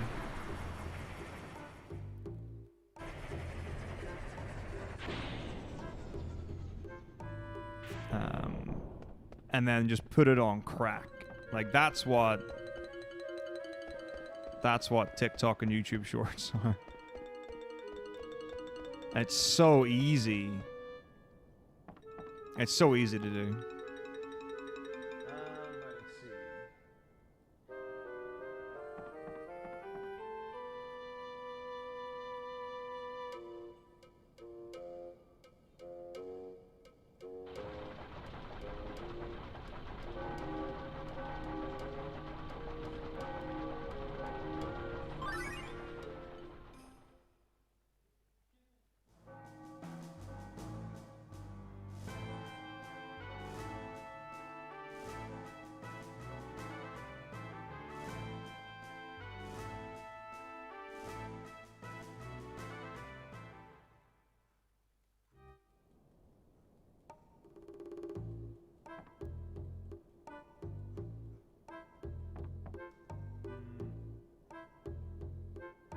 Okay. So that didn't work. I guess I could try just searching for it. I think it's, I don't know if it's called Praise His Name, but I think that's what the lyrics are.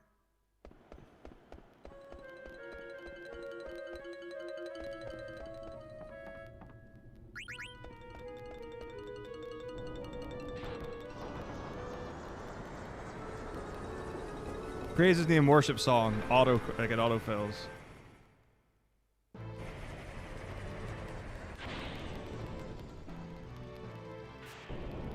That's a different vibe.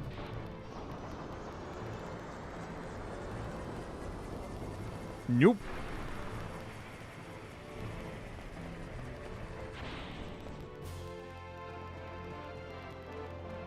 Well, maybe it's just called Praise. Okay, it's definitely these guys. I recognize their faces and bodies from when I watched them before. Oh yeah, that's it. I got it. I got it.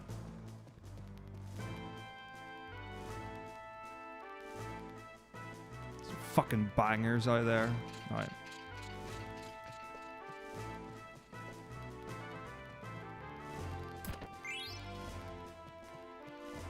I tell you, there's some apps. Yeah, there's some absolute, like, just bangers that just completely slap on the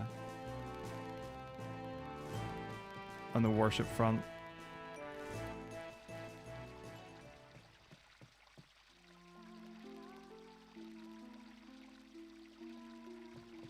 Oh yeah, like that's a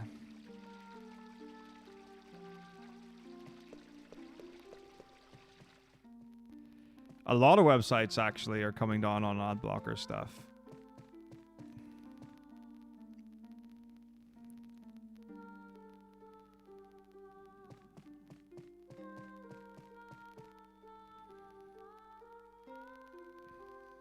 All right, here we go.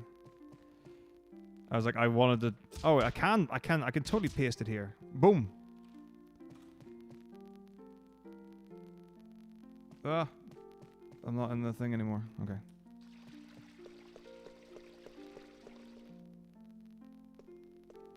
All right, cool. Got the game up.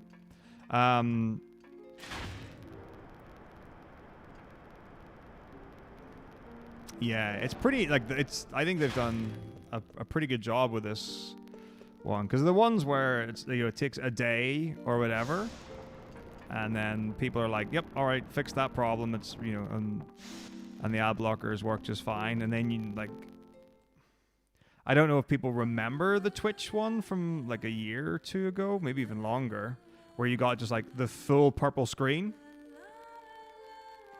And it was like, you might have third-party software, and you're like, fucking leave me the phone.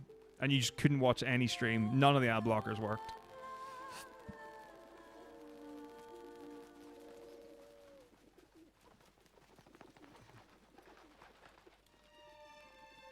And it was just grim. So I've got a Tamper Monkey script for YouTube right now. But it's really funny. Like, I don't know what it does. All I know is it's some frame. I don't know. It says something to do with frames anyway.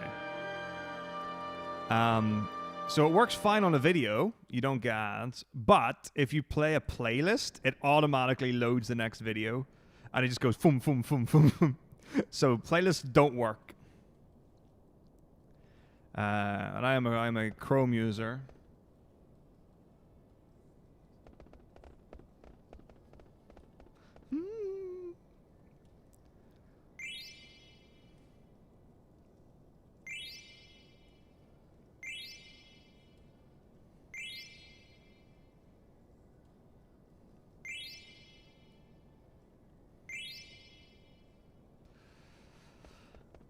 I mean, it does the job. The thing is, I've never been big on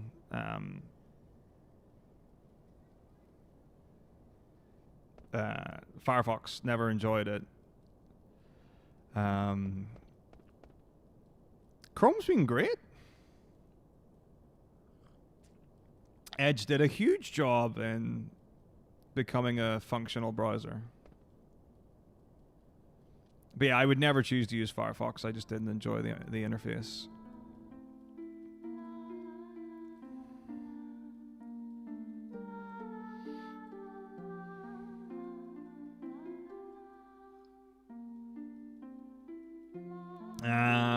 But it looks different. I don't like it. But yeah, I haven't used it or like tried it out in a long time. See, I don't know. I mean, like, maybe it does now, but like that's the thing. Like there are a lot of things that people were touting about various browsers, and from my understanding about people who actually know, a lot of it was nonsense. But I think I don't keep up with this stuff at all. I don't like track development of browsers in any way.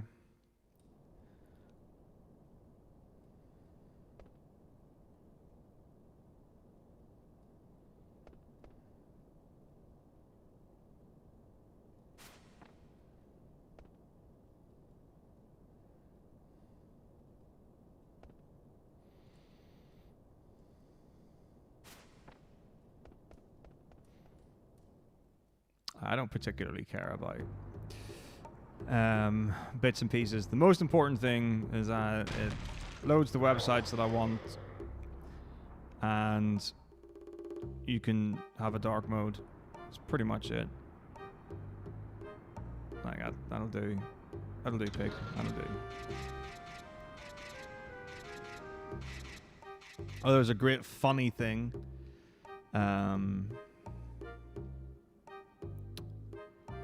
So I don't know if it's just Windows 11 or it's just the newer, like a newer version of Microsoft Word, but it's got a built-in dark mode. So you don't change any of the settings. So if you've got a white background and black text and you set it to dark mode, it will just go to like a gray background and white text. Great. But if you've got a Word document that you've manually changed to a dark background and white text, and you put dark mode on, it will blind you like the sun. It's so funny. It's something like I just didn't think about. Like I was like, oh, dark mode on. Actually, I'm gonna see if here because I've got a feeling it'll be fine, but I have a feeling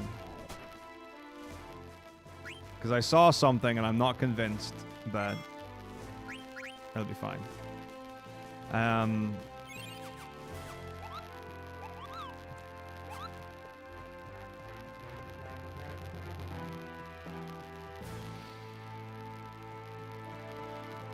I've not forgot what I was saying. But anyway, there you go. It is what it is, and such.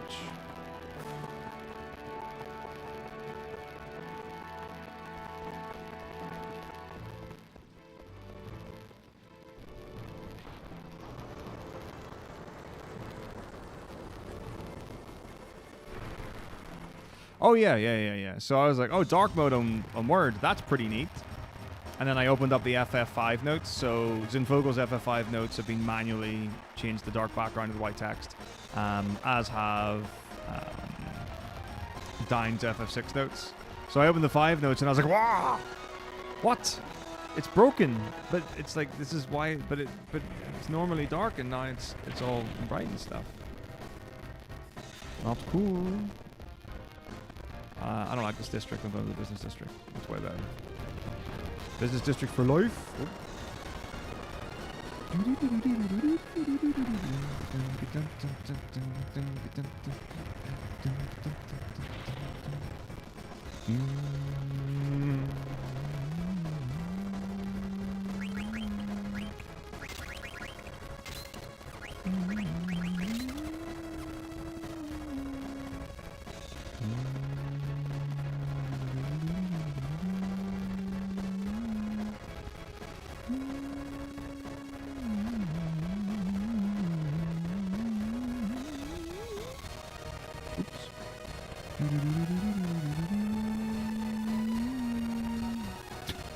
Or we could just keep going back and forth from the screens. That's fun.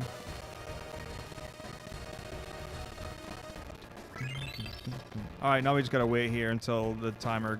Oh, bugger. Is it 4:30?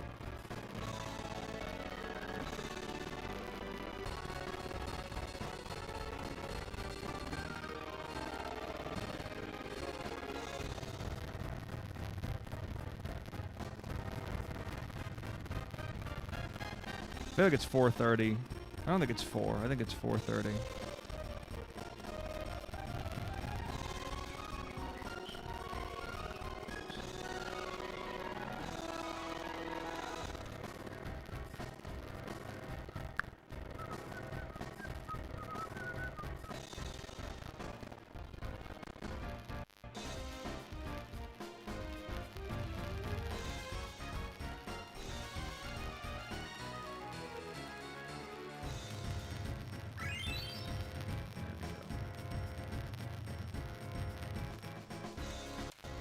There, I muted and unmuted. Did that do the audio fix? Or is it actually something I'm gonna, like you have to manually go in and be like, so, such a pain, why is it like this? Has anyone used DuckStation and know why? Yeah, it's 4:30. Cool. I guess I'm got food or something? Blue, scoo-doo-doo-doo.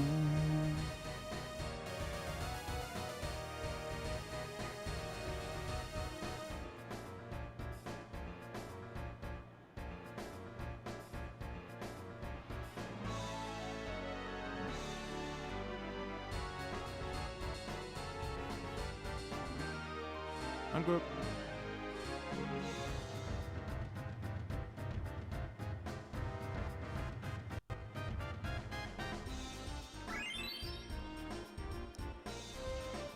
What if I change it?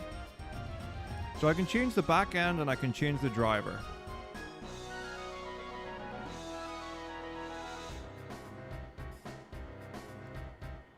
I can also change the stretch mode.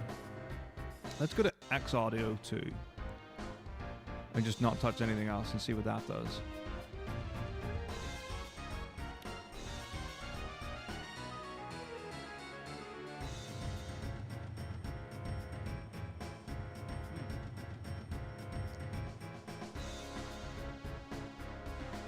So, there's a weird thing in Sweden.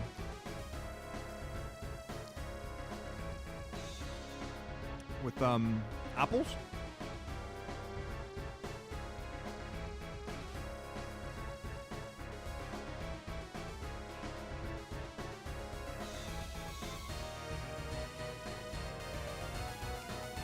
I feel like they put apples in everything. If it's a bread product, it's got to have apples in it.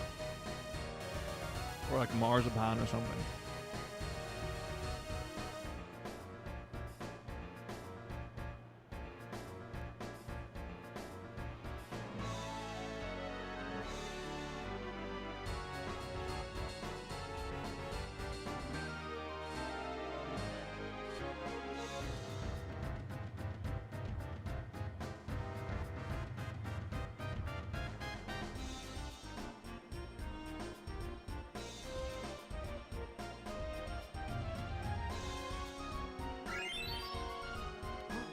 Poppy!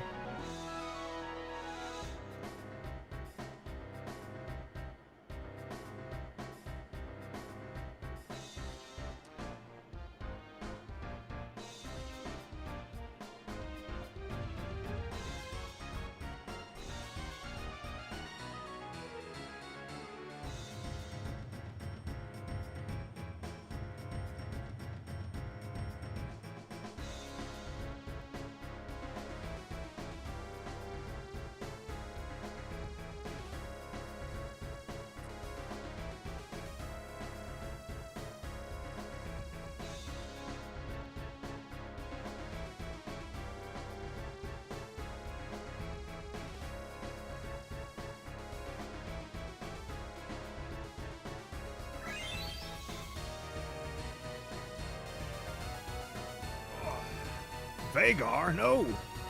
What are you doing? My little magey dude.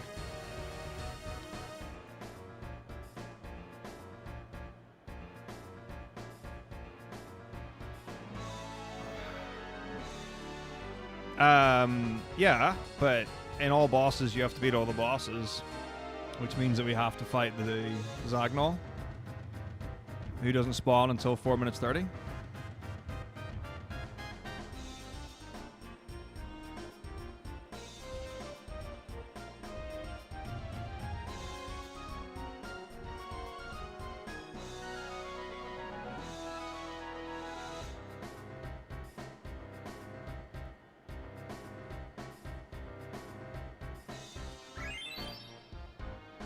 Yes, Poppy! Big Poppy energy.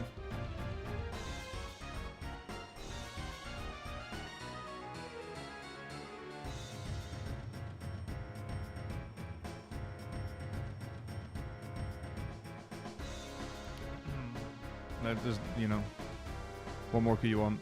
People will pay good money to see this. This is what I have to offer to the world.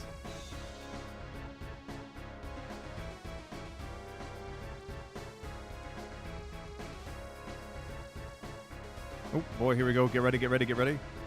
Boy. Ah! Foo-foo!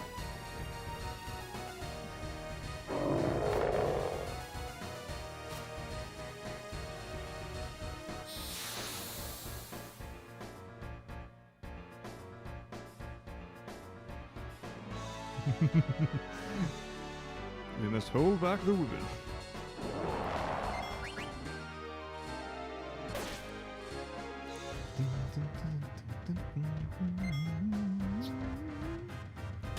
Cool. Meow, meow, meow, meow, meow, meow, meow, meow.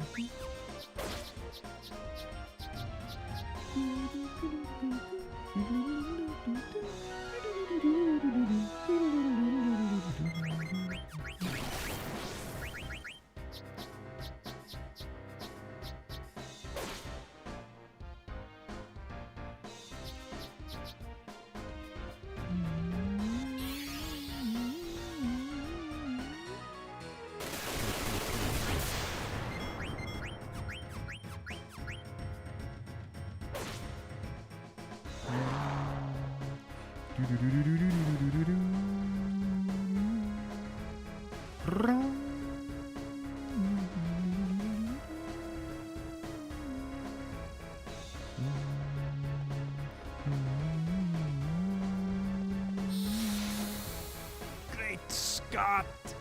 But it's some... Fine. It's all good though. The whip!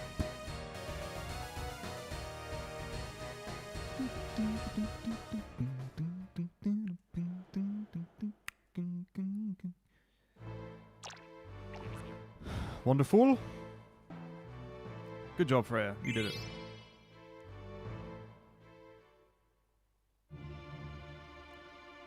At least I hope she did.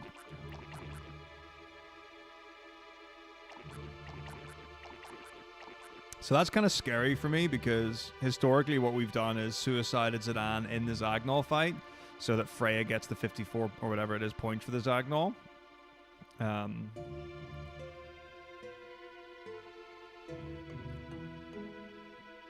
But Monkey Slinger does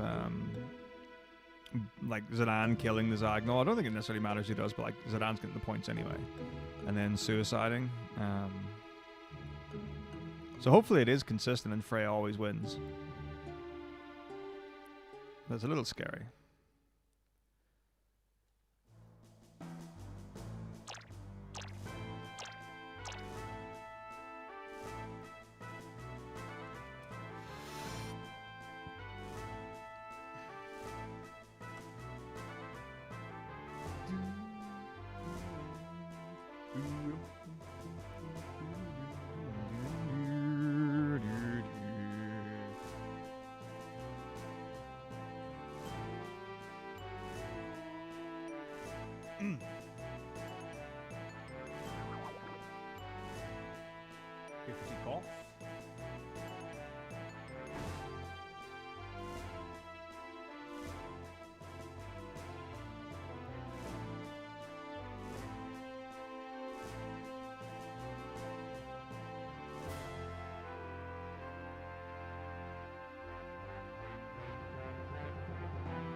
Little tingle in the old middle finger.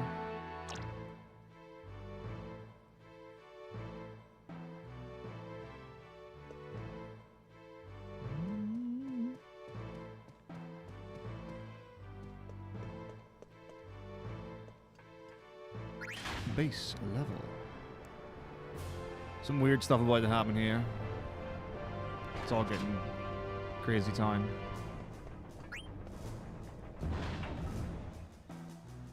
I seriously hope all this stuff like actually works the way it's supposed to, because it's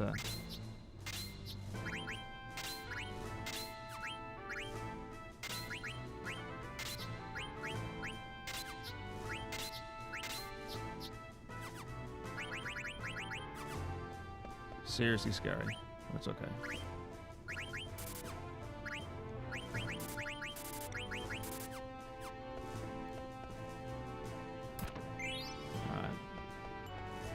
Oh, I just realized my splits are just completely wrong. It's fine.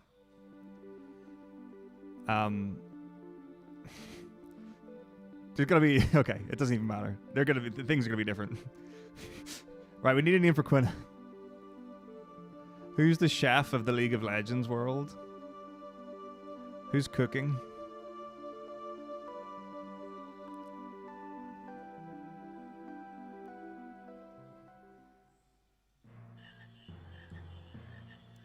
Impregnator Gragas. Dragoon. Oh yeah. It is. It's the Kench. The parallels are undeniable.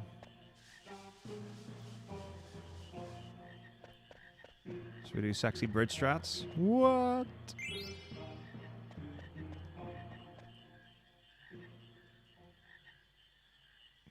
Let's see if it fits. I don't think Tom Kench will fit.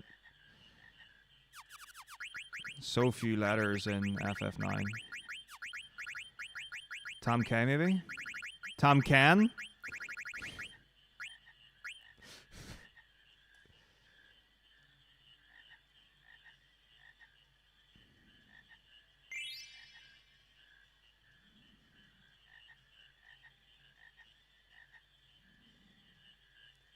Uh-oh.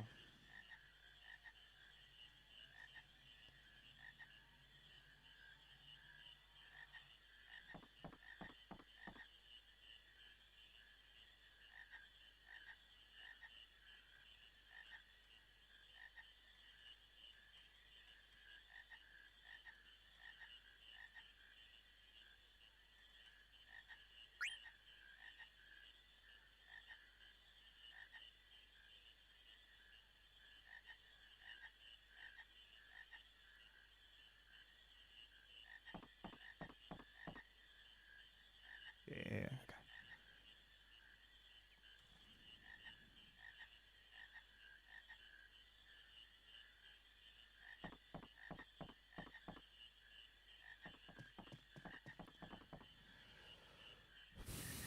I mean, there's Baker Pantheon and Butcher Olaf or whatever. There are a few, but yeah, I like the Kench. It's a good shout.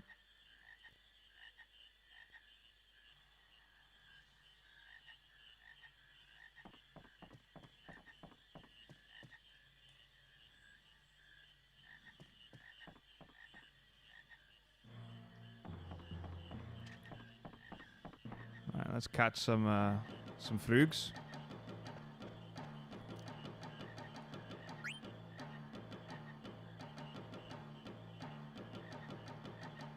I tell you, some of the CC is just stupid right now. Right, we're only catching adults. It's kind of weird, but it is what it is, and we're gonna figure it out. Brick. Brick.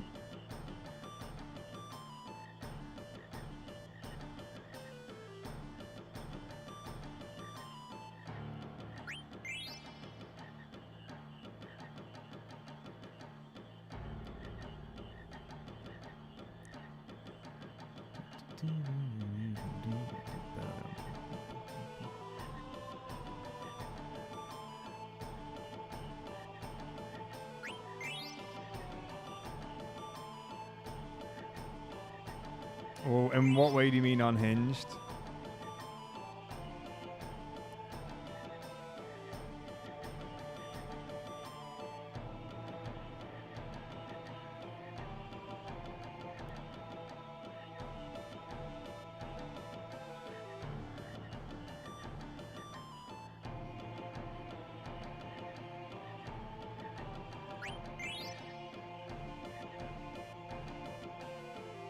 Some teams love scaling. I mean, also drafting always seems really weird, where like so much of the time it seems that people are like, why? How do you have a bad draft? It's like, yeah, you might have like, so there might be like champions that you want are banned, but it seems like impossible that you would be bad at drafting. But it seems to be one of those ones where people are like, oh, that's a terrible draft. It's like, how, I just don't understand it.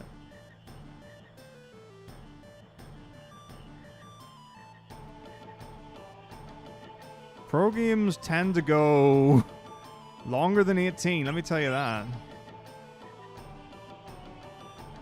Pro games, like, probably 26 to 30. Like, the fastest of games will end pre-18 in pro play, but like that's very, very, very rare. Oh, pre-level 18? I don't know if that many do. 20802.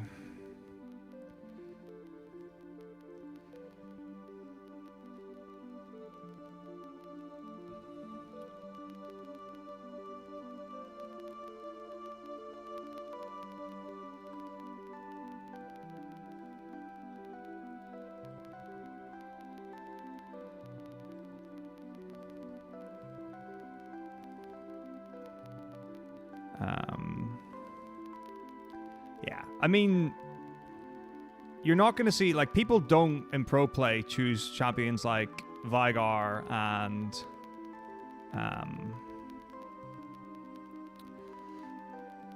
hang on.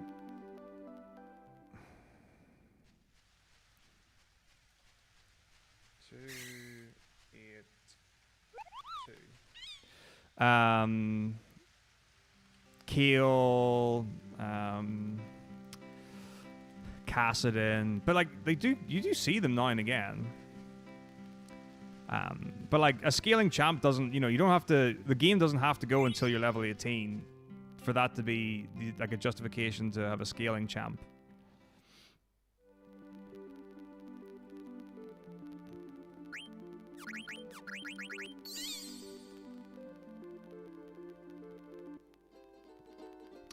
But there are like a number of teams that like really focus on scaling because that's what they play best as. Where it's like, okay, we're gonna get 3 items.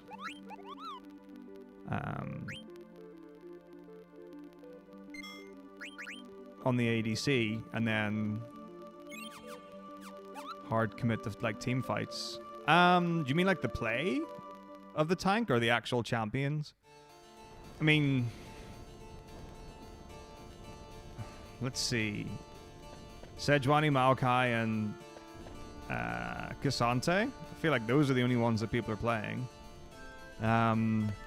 Malphite was played a bit earlier in the year, but it's not being played at all now. I saw Ornn today, I think. I think BB might have played Ornn, but like Ornn's being really low prio.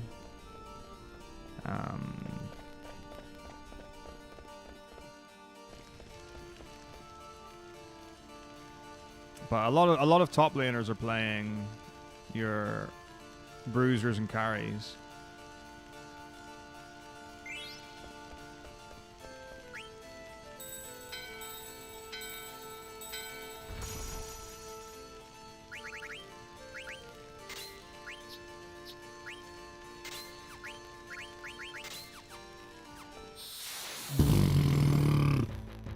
Shit game.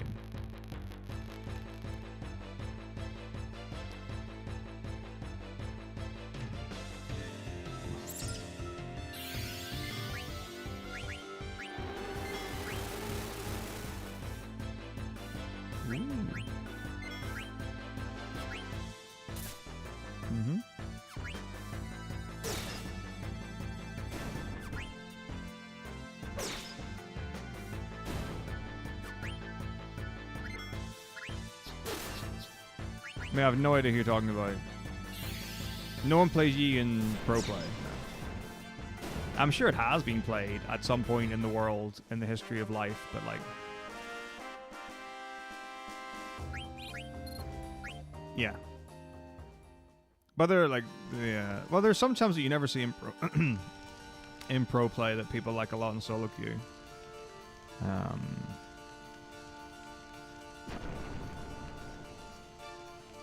But there's a lot of... You get rewarded in solo queue for getting ahead early. You don't mean Kindred, do you?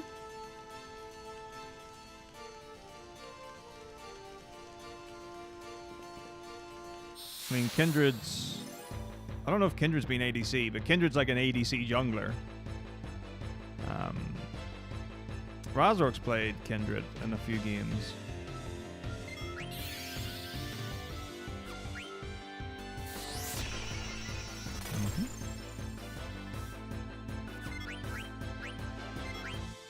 Yeah, the wolf. Well, I say, yeah. I think that is who you mean.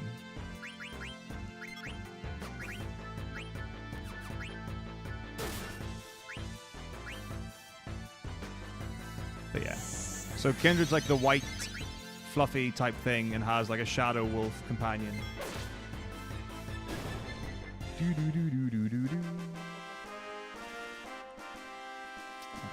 Yeah, Kindred scales really hard when she's got camps. Becomes really powerful. Great solo queue champ. Don't know if she's been nerfed though.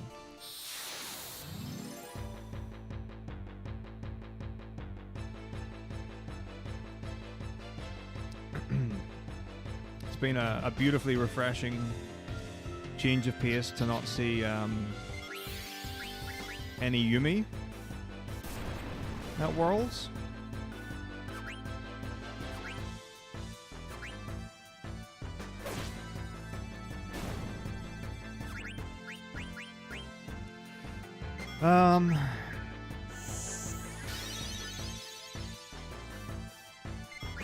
Soraka can be really good.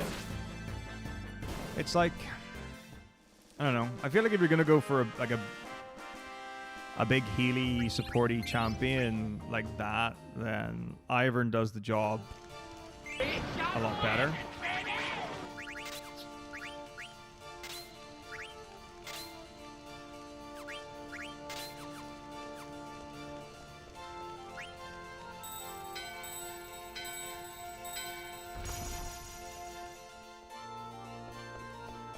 In my brain, I was asking myself the question, why is my Gizmo split losing so much time? And I was like, oh yeah, we do a frog farm before now. How's it going, Warp Chaos? Thank you very much for the raid. How was stream?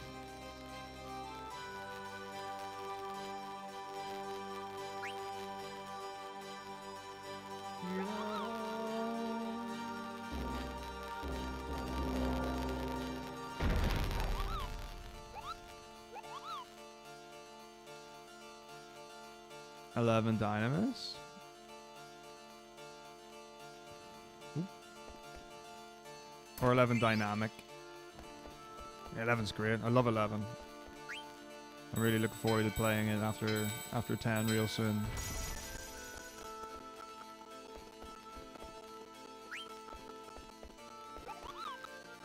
Yeah, it's such a good game.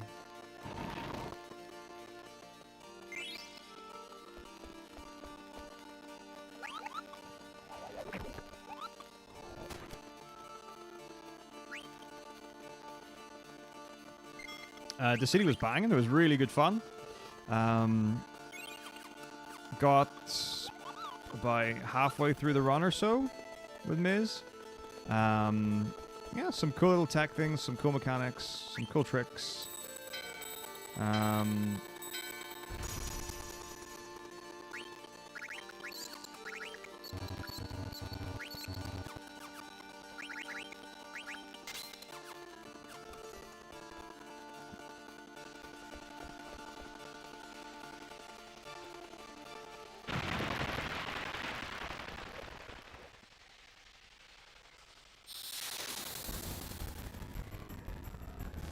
Had to be done, Link, didn't it?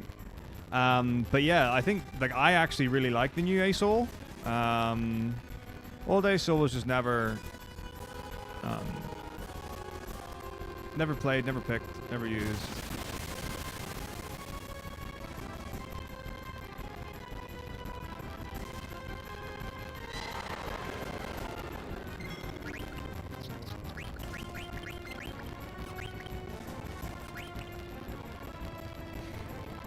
Yes, we have been.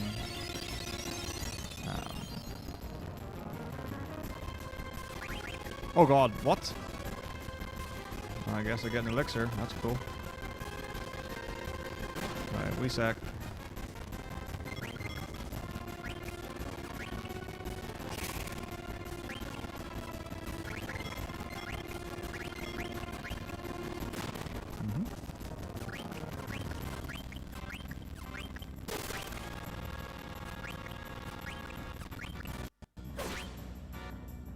Sign should be fixed.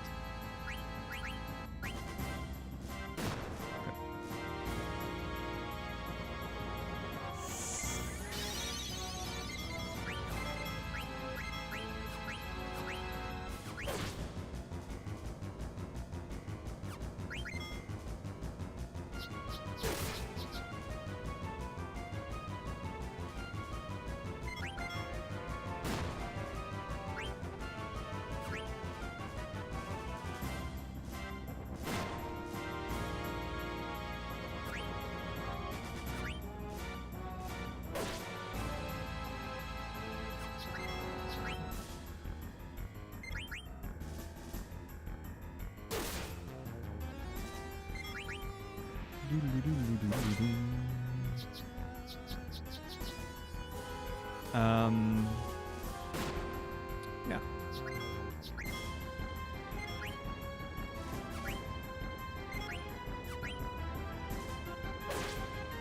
Lovely. Right, let's see where we're at. Do I rate 9 compared to the rest? 9's awesome, really, really good fun, always a pleasure to play. I can always enjoy and always...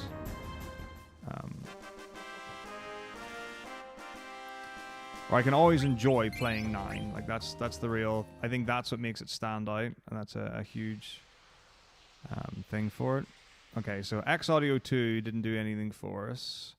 So we can go back to Cubab. I can change the driver to Winnem, and see if the driver does anything. So there we go. More different audio settings. All right. But yeah, that's like 9's always really enjoyable. Let's see. I don't even like. I think I don't know if ASOL was bad. Like, but it just seemed like there was no way to be competitive with it or to do well with it. But the new stuff I think is awesome.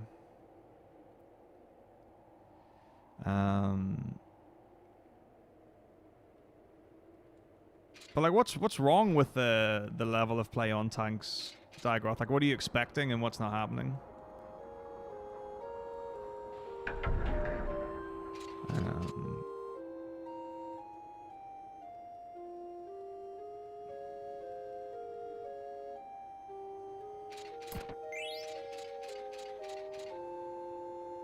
But yeah, I've watched most games.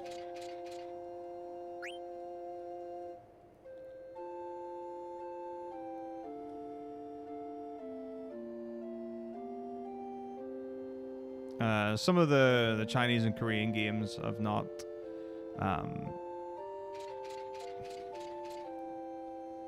kept up with just for time and being gonna like, okay, I'll just look at the results and not watch the games. It was really fun to see Garen, honestly, because like Olaf, Darius, and like Set, I was not expecting Adam to play Set. And the fact that he did and did well was like, that's really cool. Like, Set's a real pain in the arse. Good fun champion.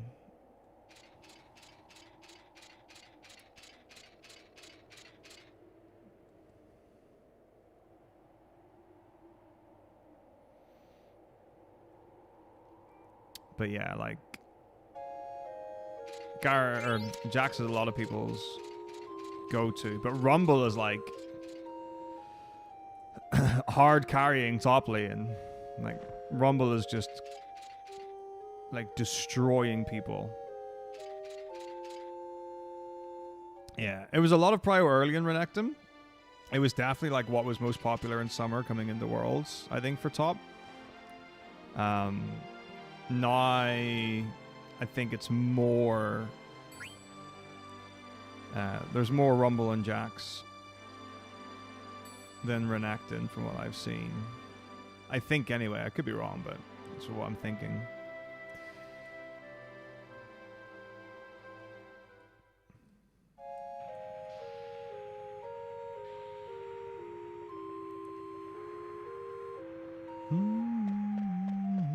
Yeah, there've been some nice top jungle pairings and jungle mid pairings.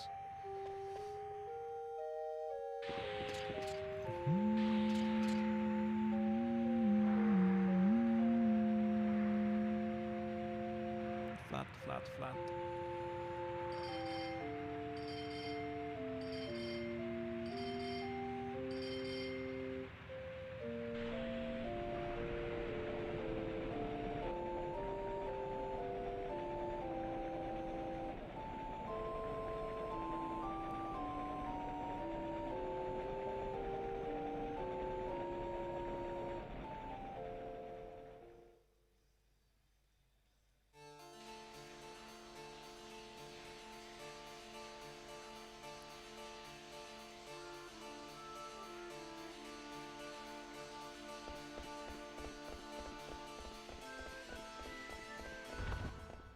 But yeah, I don't think...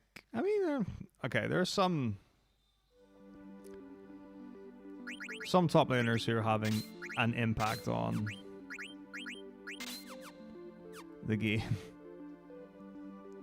A lot of them are just there. But then I think a lot of teams are going to like their comfort picks now, and they're more standard comps.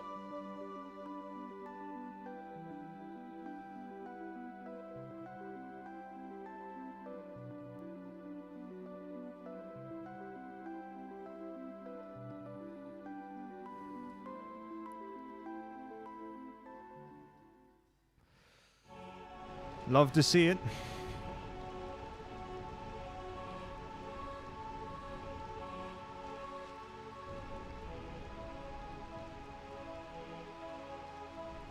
I mean, like, it's a really weird thing where, like, you never see Lee Sin in the entire year, and it's like, oh, suddenly he's all over the place in Worlds.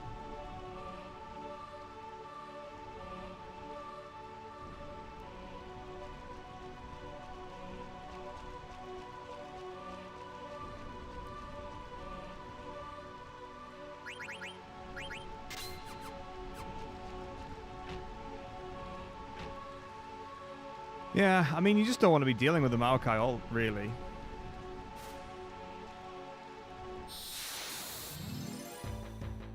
Like, I don't think we're going to be seeing any Xayah.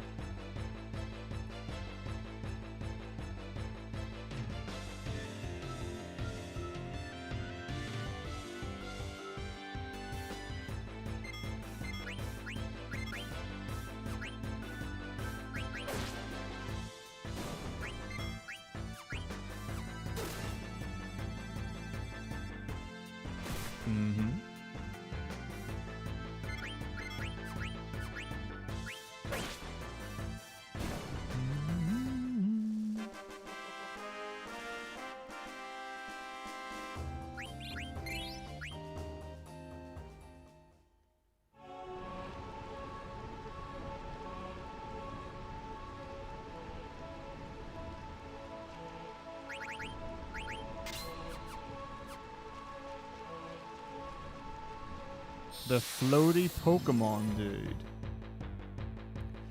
The floaty Pokemon. Who's the floaty Pokemon dude? Like, when you say floaty, like, I mean, it's not Rakan, surely. Well, I guess Rakan looks like he could be a Pokemon trainer.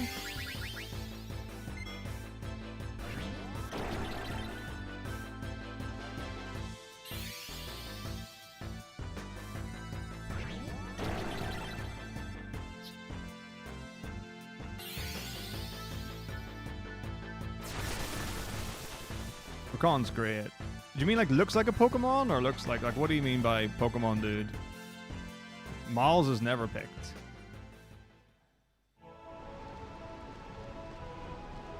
Like Bard was in one game.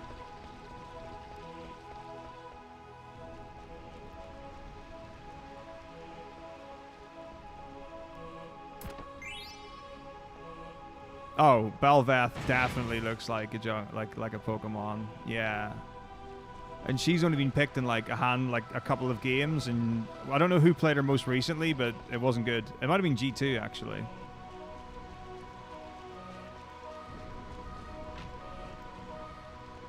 Yeah, but Belvath is a good shout for that description.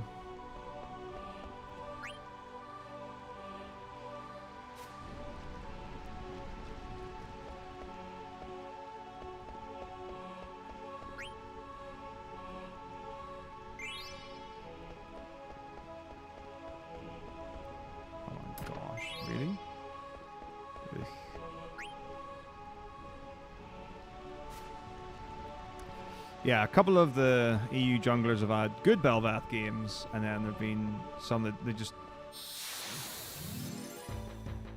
never like took off, never picked up.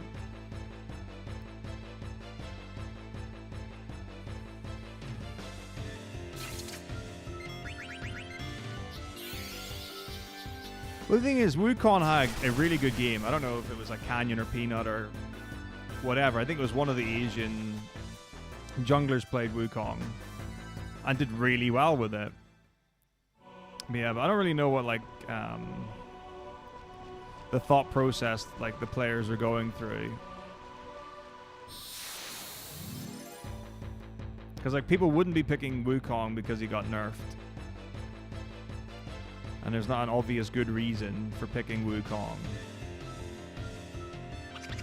But yeah, Wukong with the smash stick.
I mean, what's it? I think mid lane's been alright. There was a lot of Orianna early on. Azir's coming back. There's been a decent amount of Ahri.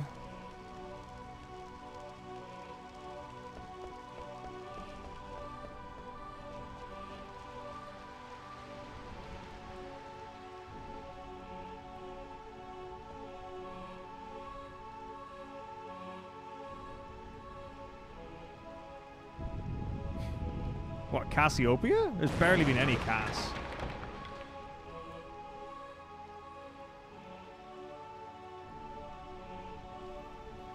Oh, unless you mean Nico. Probably Nico. Nico's great.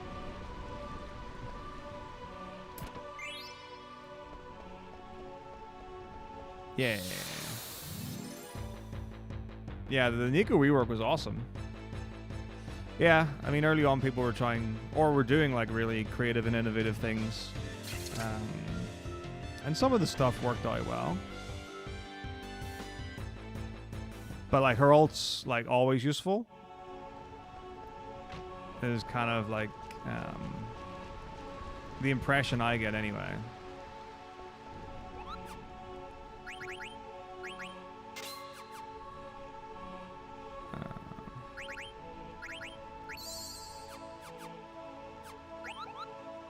So like the knock up stun or whatever it is, obviously always very good.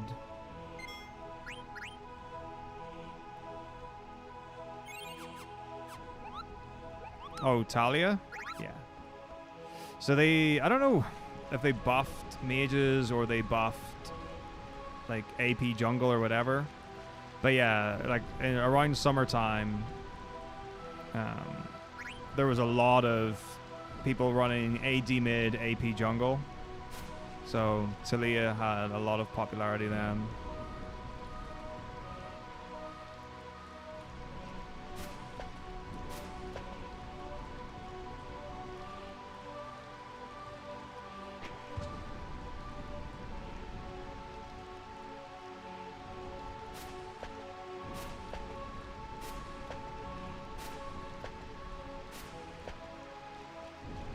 Awesome, thanks for rest. Have a good sleep.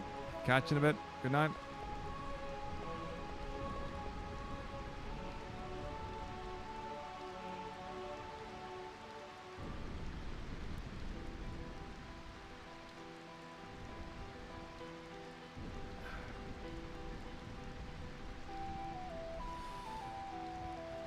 I've seen Syndra do well. I mean, Humanoid's, I think, the one that is really the only one picking Syndra. I think he's had a really good game and then a not so good game, or a fine game, but I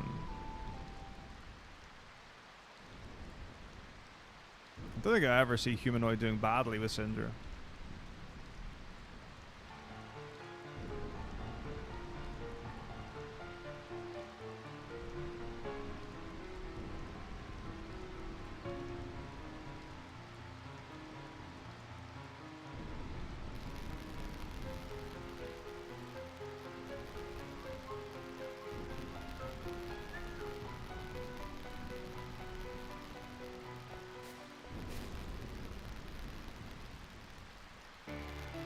Oh, Shyvana Top was really popular for a while.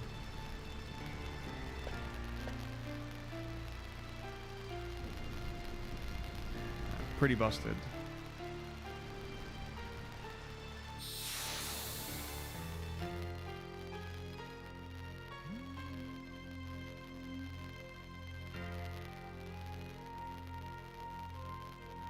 Is that right?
Pretty good collection, Lucas,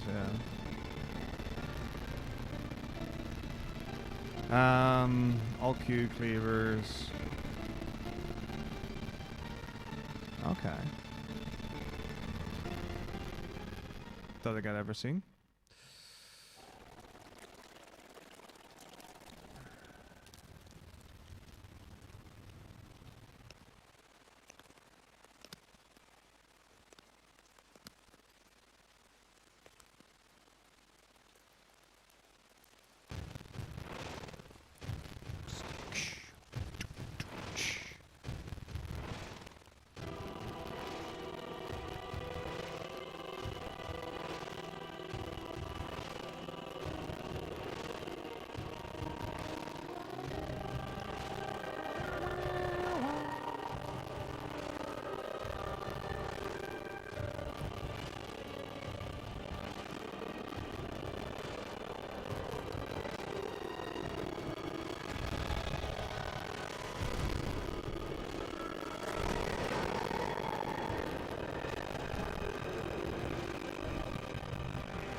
All right.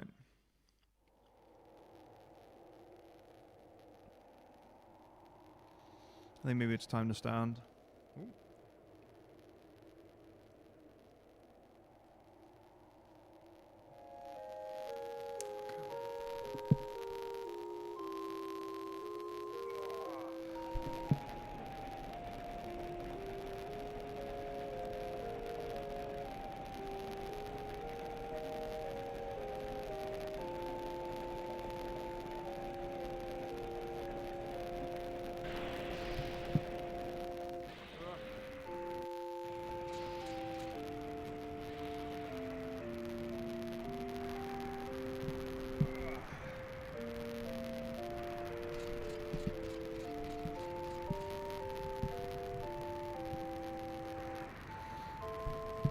Worth every cent.